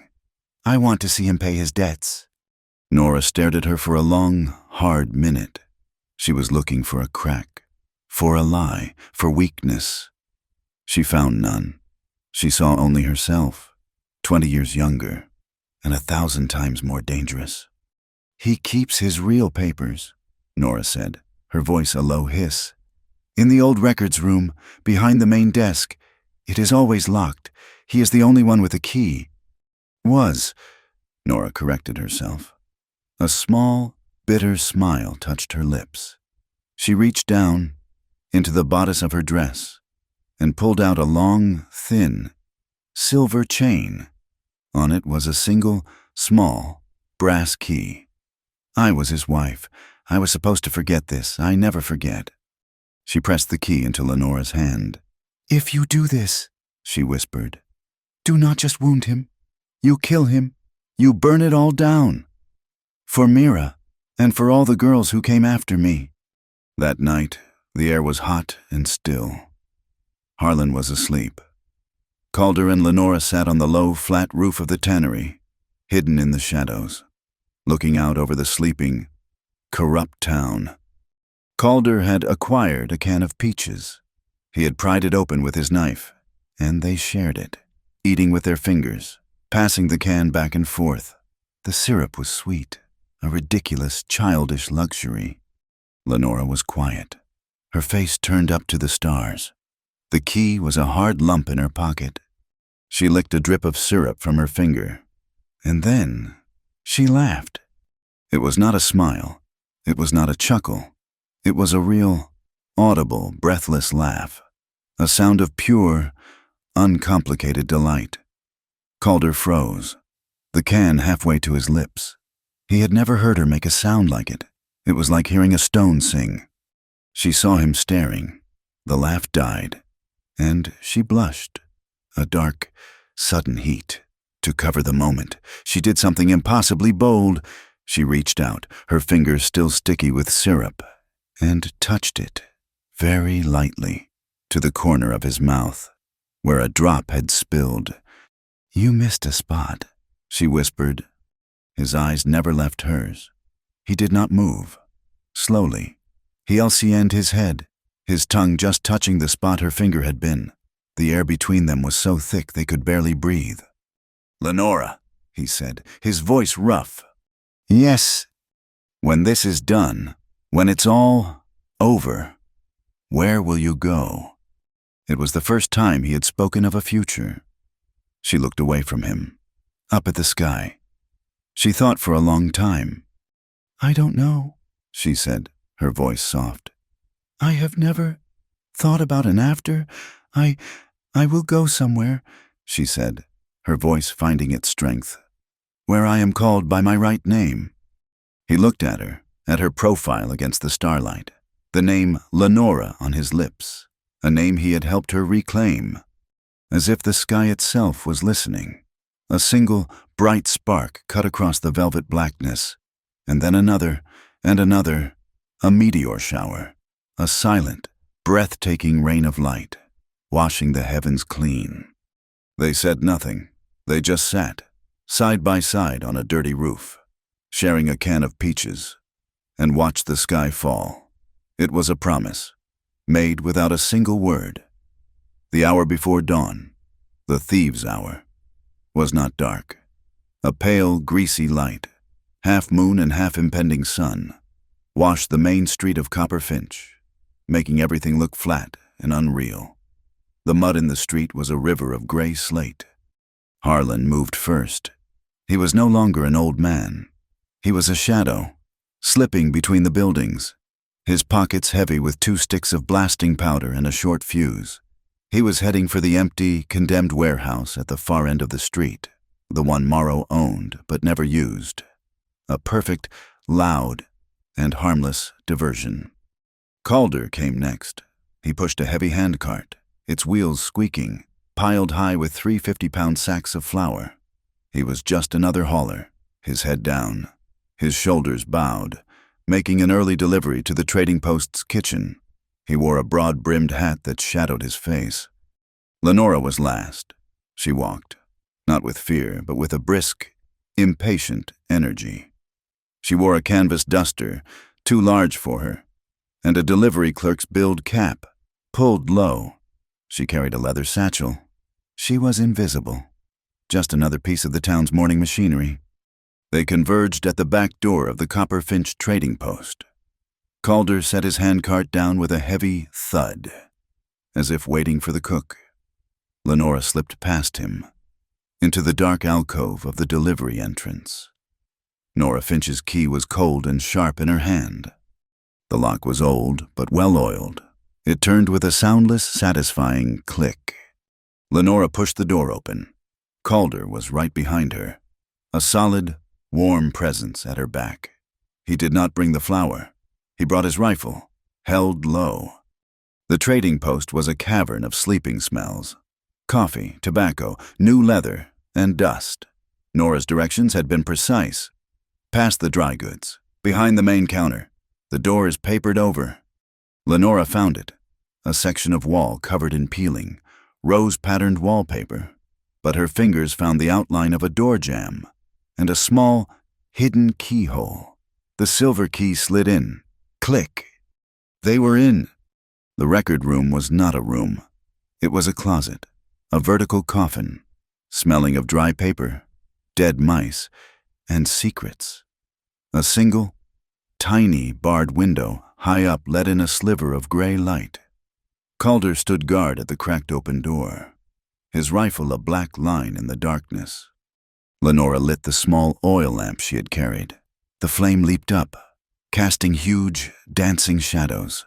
The walls were shelves, and the shelves were full. Ledgers, dozens of them. She ran her fingers along the spines.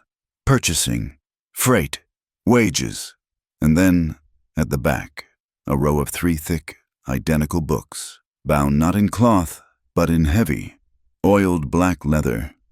The title, stamped in gold, was Graduated Labor Contracts. Her hands were shaking. She put the lamp on a small stool and opened the first one. It was not a book of accounting. It was a book of human sales, receipts pasted onto the pages, signatures, dates, names. Calder, she whispered, her voice choking. He was at her side in a second, his hand on her shoulder. What is it? She pointed. Her finger, shaking so hard she could barely control it, was on a name. A familiar, florid signature at the bottom of a receipt for one female indentured, the signature of the town mayor. She turned the page, and another, service hours. The column was headed, next to it, payments received. It was a meticulous, horrific record of the girls in the back. I need the book, she said, her voice a raw whisper. It's too big, he said. We can't. Not this, she said, her voice sharpening. She pulled the sheaf of blank paper and the bottle of ink from her satchel. The copies. She found the page. Her breath caught. Mira Talbot. The entry was stark. Sold to Freightmaster J.U. Price $200. Contract resold to Black Rock Camp. Price $300. A 75% profit. Her eyes were burning, but her hand, as she dipped the pen, was rock steady. She was not a fugitive. She was an avenger. She began to write, copying the names, the dates, the amounts, her pen flying across the page with a furious, scratching sound. "Lenora," Calder said, his voice a low, urgent rumble from the doorway. "Someone's coming." She did not look up. "One more minute." "Now," he said, and she heard the change in his voice. It was not panic. It was certainty. A voice from the main store, cultured, calm. "Ames, is that you? Why is the back door unlatched?" Garrick Morrow. He was early. Lenora's blood froze. She grabbed the single sheet she had written the most damning names, Mira's entry, and folded it, shoving it into the leather tube she wore around her neck. She snatched her original debt note from the ledger. She had no time for the rest. "The roof," Calder whispered, grabbing her arm. "It's the only way." He was pulling her through the dark store, toward the stairs at the back. "Ames, answer me." Morrow's voice was closer now. They reached the second floor, a storage area, and Calder kicked open the door to the attic. He shoved her toward the small window that led to the flat. Tin roof. "He's in the office." Calder breathed, listening. "He's seen the open door." Just as Lenora reached the window, a sound from below. Morrow. "What is this?" He had smelled it. The lamp oil, the ink, and something else. He was in the small, dark room, the ledgers open. He was not looking at the books. He was smelling the air. He had smelled this exact combination before, in a different, desperate lifetime. The scent of damp wool, cold stone, and the sharp, mineral tang of rain-soaked hair. The smell of coyote glass. The wind gap he himself had hidden in as a boy, running from his own debts. His eyes narrowed. It was her, and she had been in his room. Boom! The sound was a dull, heavy, ground-shaking explosion that rattled every window in the building. It was followed by a woman screaming, Harlan's diversion. "What in the hell?" Morrow shouted, his thoughts broken. He ran from the office, toward the front of the store, toward the sound of the blast. "Guards to the warehouse." "Now," Calder said. He did not help Lenora through the window. He picked her up, one arm around her waist, and threw her, bodily, through the opening. She landed on her hands and knees on the tin roof. He was out in a second, pulling the window shut. They were on a steep, slanted roof, slick with morning dew. The town was below them, shouting, running toward the plume of black smoke rising from the burning warehouse. "This way," Calder said, grabbing her hand. "The alley." They ran, half-crouched, their boots slipping. The alley was 20 feet below, but a neighboring roof, lower, was just across a 10-foot gap. A jump. "I can't," Lenora panted, her heart hammering. "Yes, you can," Calder said. He stood at the edge, his boots braced. "On 3. You don't jump to it. You jump at it. I'll have you." He grabbed her hand, his grip crushing. 1, 2, 3. They jumped. For one heart-stopping, sickening second, they were in the air, a gap of nothingness beneath them. Lenora screamed, a sound stolen by the wind. Calder's boots hit the far roof. He stumbled, his grip on her hand the only thing keeping her from falling. He hauled her, like a sack of that flour, onto the roof beside him. "Up," he said, pulling her to her feet. A man was standing there. He had come up the fire escape of the other building. One of Morrow's guards. The one who had not run toward the fire. The man with the M tattoo. He smiled, a slow, ugly smile, and raised his rifle. "Going somewhere." Calder pushed Lenora behind him, his own rifle coming up, but they were too close, too exposed. Lenora did not hide. She rolled, a single, fluid motion, under Calder's arm. The man's smile faltered, his aim shifting. She did not aim for him. She aimed for the large tin sign hanging over the alley, the one for Harrigan's feed. She fired the carbine, the shot deafening in the narrow space. The bullet hit the sign, and the world exploded in light. The lead, hitting the tin, sent a shower of white-hot sparks, a flash of blinding light, directly into the gunman's face. He screamed, dropping his rifle, his hands flying to his eyes. Calder did not wait. He reversed his rifle, taking 2 long strides, and swung it like a club. The heavy wooden butt connected with the man's jaw with a sickening, wet crack. The man did not fall. He simply collapsed, a puppet with its strings cut. "Alarm!" a voice shrieked from the street. The bell in the town hall, the one for fires and raids, began to ring. A frantic clanging, iron sound. The whole town was awake. "The horses!" Calder yelled. He pulled her to the fire escape, and they did not climb down. They slid, their hands burning on the cold iron. They hit the alley, their horses where they had left them, tied in a hidden alcove. As they mounted, the main street erupted. Men were pouring out of the saloon, half-dressed, rifles in hand. Calder and Lenora burst from the alley, not onto the main street, but through the early morning market.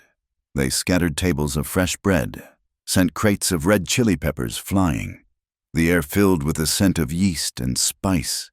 Townsfolk screamed, diving for cover, their faces a blur of confusion and fear. They were a storm, just as the people had sensed. They galloped hard, heading for the south gate. It was closed, barred. "This way!" Lenora shouted, yanking her horse's head, remembering Nora's instructions. She led him, not to the gate, but to a crumbling section of the old town wall, where a massive oak door was set into the adobe. Nora Finch was there.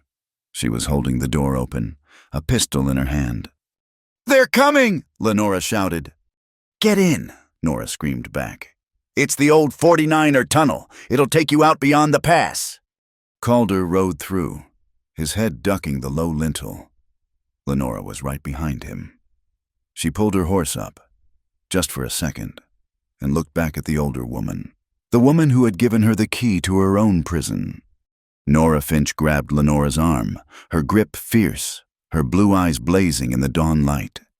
"You show them," she hissed, her voice a command. "You show all of them.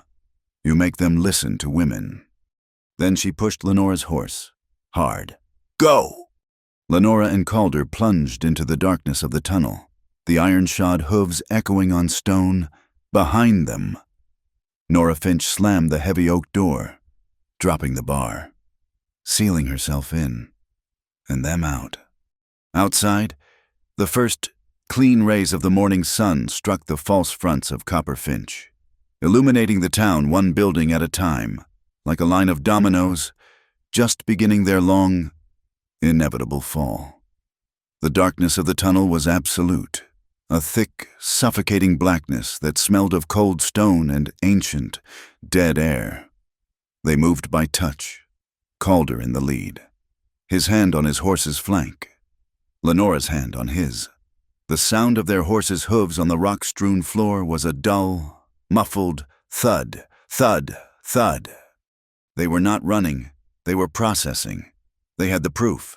They had the key that unlocked Nora's fury. They had the names, but they had left Harlan. They had left Nora.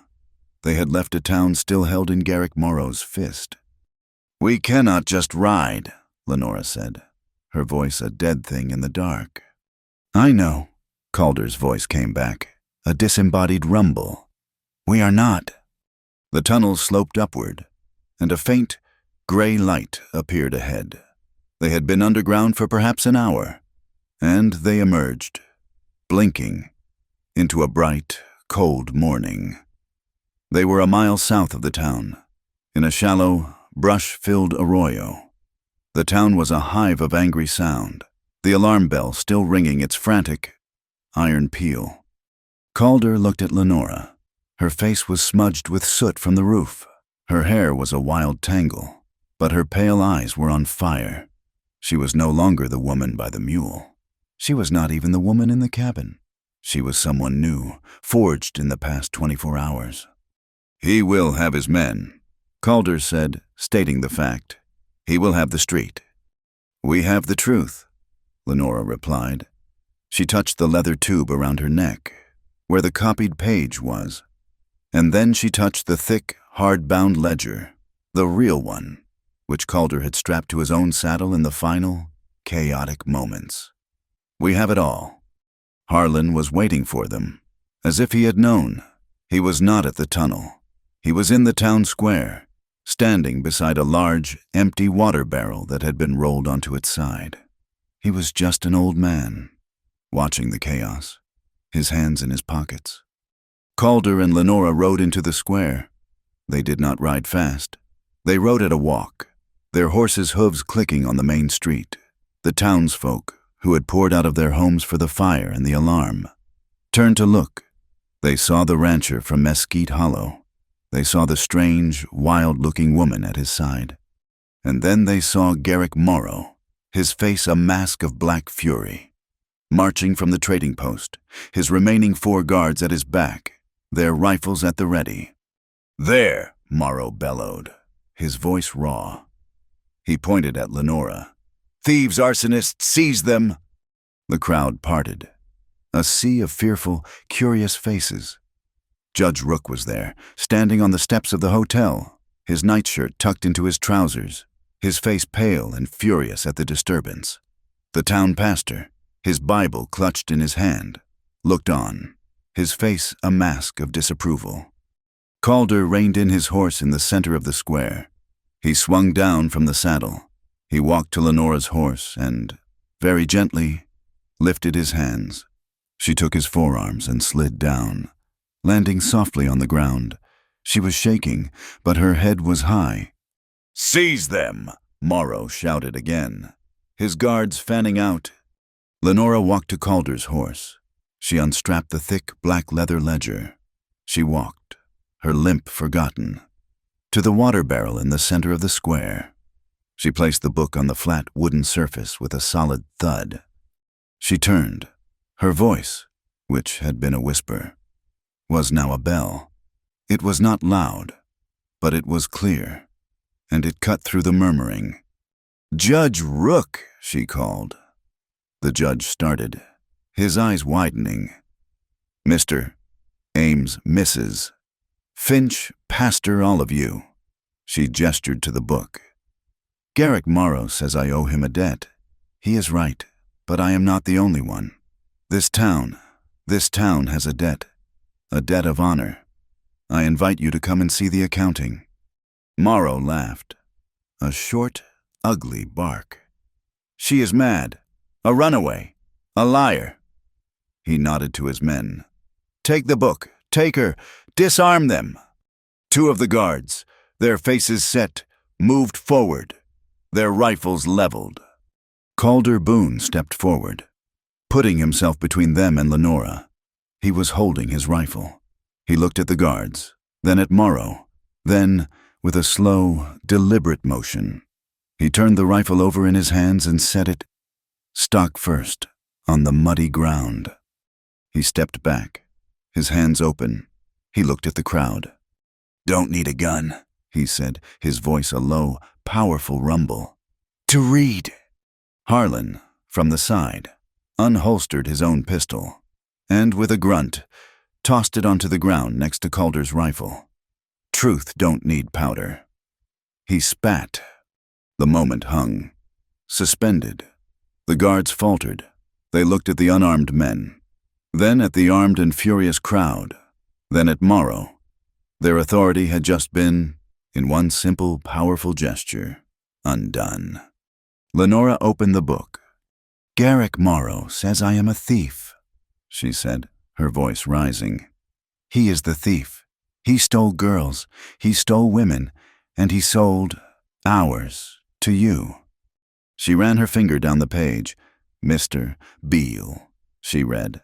August 2nd, $10 for service hours.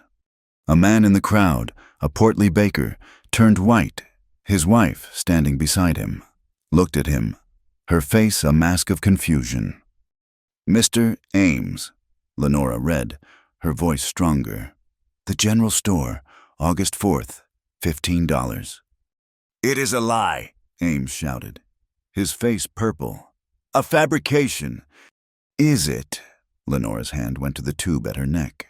She pulled out her own debt note. And is this a lie, my note, for graduated labor?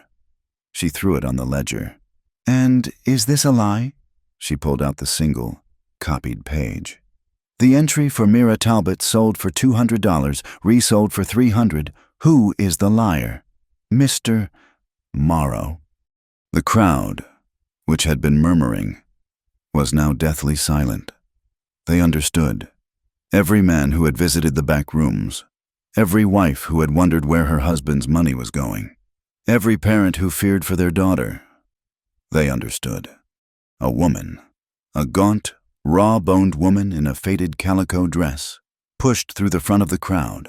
She had a face like a dried apple, and her eyes were full of a fire that had burned for years. She walked up to the barrel. She did not look at the book. She looked at Garrick Morrow. Elodie, the woman said, her voice a dry rasp. My daughter. She walked right up to Morrow, who recoiled, his face a mask of distaste. The woman stopped. She grabbed the sleeve of her own dress and yanked it up, revealing a pale, puckered, terrible scar around her wrist. He said she owed him $10, the woman rasped, pointing at Morrow, her voice rising to a shriek. He put the chain on me until she agreed. He indentured her, and I ain't seen my girl in 2 years, not since he sold her. He sold my Elodie for $10. The crowd did not murmur. It turned. It was a single, many-headed animal, and it turned on Garrick Morrow. Judge Rook saw it. He saw his political career, his reputation, his very name on that ledger, all of it about to be torn apart by a mob. He was a coward, but he was a survivor. He pointed his shaking finger, not at Lenora, but at Morrow. This is an abomination, he thundered, his voice trembling with a mixture of his own fear and a sudden, righteous fury. This is not law. This is slavery. This is a mockery of my court. He was saving himself, but he was also passing sentence. I am convening a territorial hearing, right here, right now, based on this evidence. This ledger, and on the testimony of the people. Garrick Morrow looked at the crowd. He looked at the judge. He looked at the guards, who were now looking at the crowd, their rifles suddenly very heavy. His way out, the one paved with money and fear, was gone. It had been closed. He was a cornered animal, and cornered animals bite. You, he snarled, his face a purple mask of rage. He looked at Lenora. You. He was not a fighter. He was a merchant, but his guard was standing right next to him. In one reptilian fast motion, Morrow snatched the pistol from the guard's holster. No! A woman screamed. A blur of motion, Nora Finch, who had been standing on the hotel steps with the judge, a silent, grim-faced witness, lunged. She did not go for Morrow. She went for the guard. She grabbed the guard's arm, yanking him back, just as Morrow pulled the gun free. The guard stumbled. The gun was in Morrow's hand, and he fired, but the lurch had spoiled his aim. The shot went wild, a deafening crack that blew a chunk of wood from the hotel's sign. The crowd screamed. Violence, held at bay, erupted. Calder did not hesitate. He did not go for a gun. He went for Lenora. He dove, his body a living shield, tackling her, his arms wrapping around her, pulling her down behind the meager cover of the water barrel. But Lenora was not a victim. She was a soldier. She was already moving. As she fell, she twisted the small carbine, which she had never let go of, coming up, Morrow, screaming in rage, was trying to aim the pistol, to fire into the knot of Calder and Lenora on the ground. She was on her back, in the mud, with Calder half on top of her. She looked, not at Morrow's face, but at the pistol, a black, ugly shape in his hand. She let out her breath. The world narrowed. Squeeze! The carbine's flat crack was sharp, final. Morrow screamed. It was not a sound of rage. It was a sound of pure, animal pain. The pistol in his hand did not just fall. It exploded. The bullet had hit the wooden grip, shattering the stock, sending splinters of wood and metal into his hand. The gun clattered to the ground, a useless, broken thing. Morrow stared, his hand a mangled, bloody ruin, his mouth open in a round, silent O of shock. Before he could even fall, before his stunned guards could react, Harlan was on him. He moved with the speed of a striking snake. He did not punch him. He grabbed Morrow's arm, twisted it behind his back, and slammed him, face first, into the mud. He yanked a leather rein from a nearby hitching post and, with a few expert, brutal loops, tied Morrow's one good hand to his broken one. It was over. The square was silent. The only sound was the drip of rain from the eaves, and Garrick Morrow, weeping in the mud. Then the crowd let out its breath. It was a single, collective sigh. It was followed by a roar, a deep, guttural and joyous sound of release. The men who had bowed their heads, the women who had been silent, they were shouting, they were crying, they were standing tall. Judge Rook, his face white, his hands shaking, stepped forward. He kicked the broken pistol away from the writhing Morrow. He pointed at the ledger, his voice a reedy, powerful shout. These so-called debts, these graduated labor contracts by the power vested in me by this territory, I declare them null. They are void. They are an offense to God, and they are an offense to the law.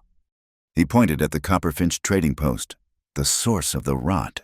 And this temple of corruption, the assets of Garrick Morrow are hereby seized. They will be used. They will be used to form a fund a fund for the relief of this community, the Ash Mesa. The Ash Mesa Freedom Fund. A new cheer went up.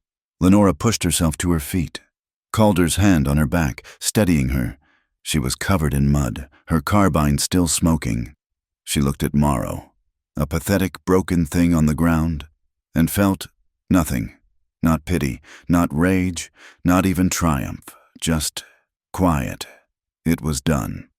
The territorial marshal arrived 2 days later, Garrick Morrow, his hand professionally bandaged and his face a pale, slack mask of disbelief, was loaded onto a prison wagon. He was not charged with slavery. That was a word no one dared to use. He was charged with fraud, kidnapping, and conspiracy to deny the rights of citizens, a stack of paper that would ensure he was never seen in Ash Mesa again. Nora Finch stood on the porch of the gilded cage, which she now owned, free and clear. As part of the settlement, she watched the wagon rattle down the street. She was not smiling. Her face was a study in grim satisfaction. As the wagon disappeared in a cloud of dust, she slowly, deliberately, pulled the simple gold band from her left ring finger. It was the ring Morrow had given her 20 years prior. She looked at it for a long, hard moment. Then, with a simple, unserried toss, she threw it into the muddy street, a single, dull, metallic punctuation mark at the end of a long, terrible sentence. The Ash Mesa Freedom Fund, as Judge Rook had theatrically named it, became a real and tangible thing. With the seized assets, the town bought the Copperfinch and turned it into a true general store, the profits earmarked for the community. And the fund's first project, at Nora's insistence, was the expansion of the small, stone cabin at Mesquite Hollow. The story, as stories do, traveled on the wind. It was whispered in saloons, in laundries, in lonely mining camps.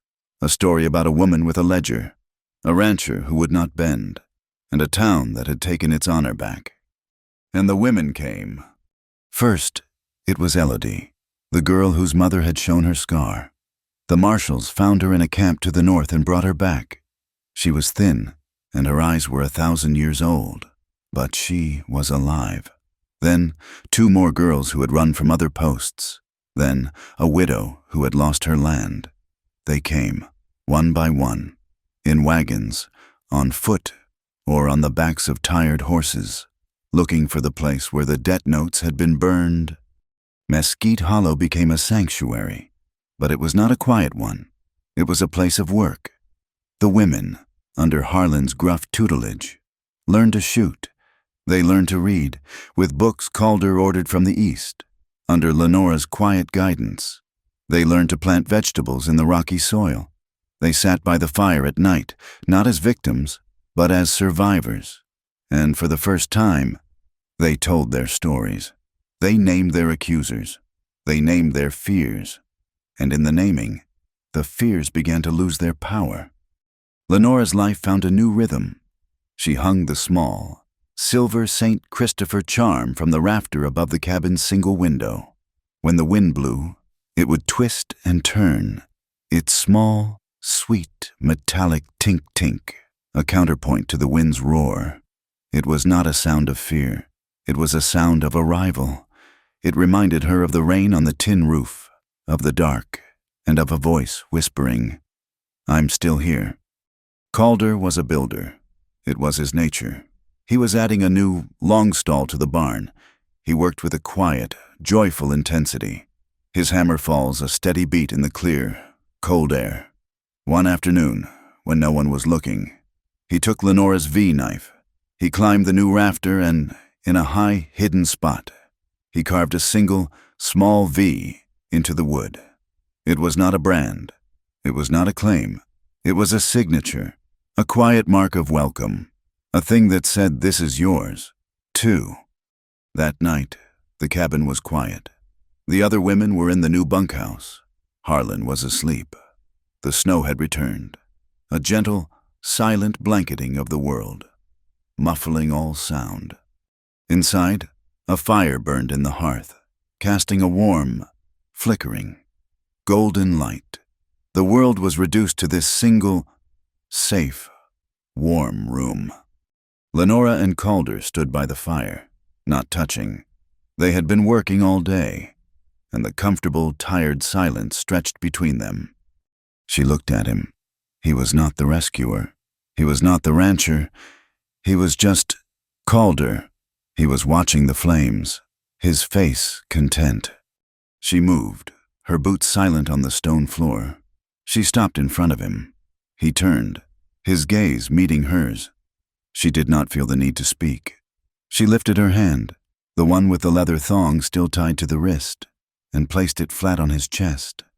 His heart, a slow, steady, powerful beat. Thump, thump, thump. It was the sound of the earth, the sound of safety, the sound of a man who was not afraid. He did not grab her. He did not pull her close. He simply stood, allowing her the touch, the exploration. He raised his own hand, his calloused, scarred fingers touching her face. He did not stroke. He just held his hand there, his thumb resting gently on her cheekbone. His eyes, in the firelight, were not asking for a thing. They were offering. She smiled, a slow, sure, beautiful smile, a smile he had never seen before.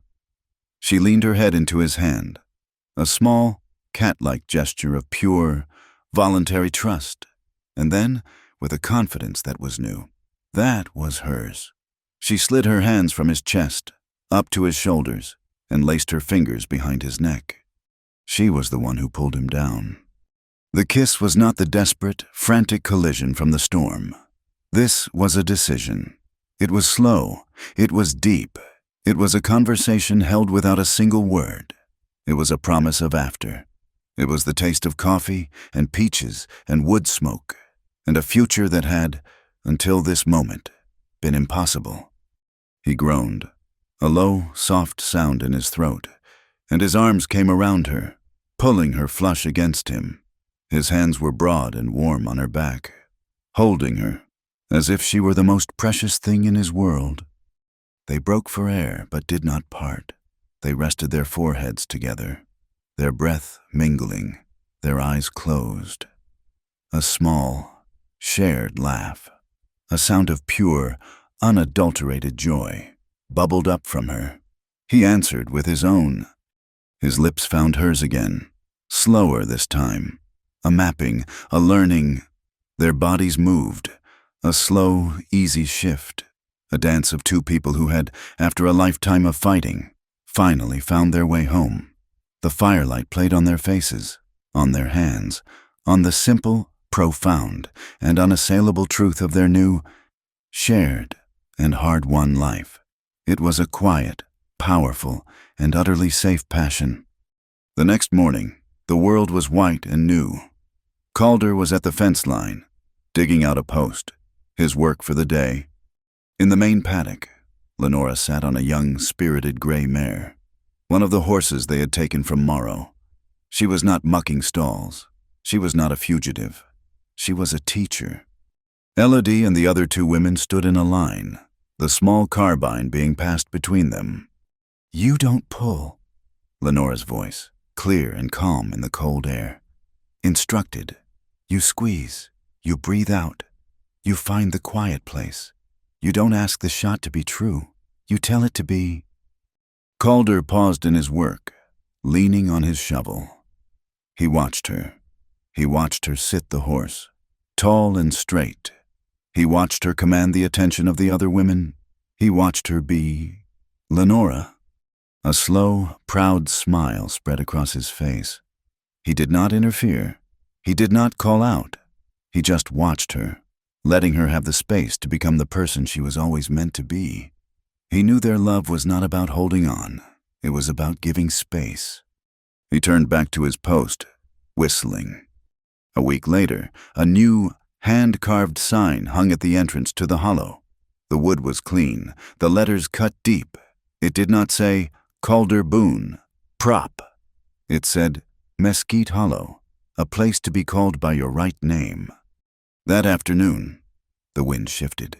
It blew down from the high peaks, through the narrow, twisting gap of coyote glass.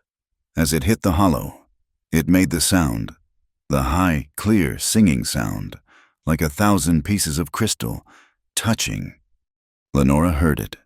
She was splitting wood, the axe in her hands moving with an easy, practiced rhythm. She paused, her head tilted. She remembered the terror of that dark cleft, the howling, the cold. And she remembered the kiss. She remembered the man who had wrapped his coat around her, who had not taken, but had offered. She smiled. She understood.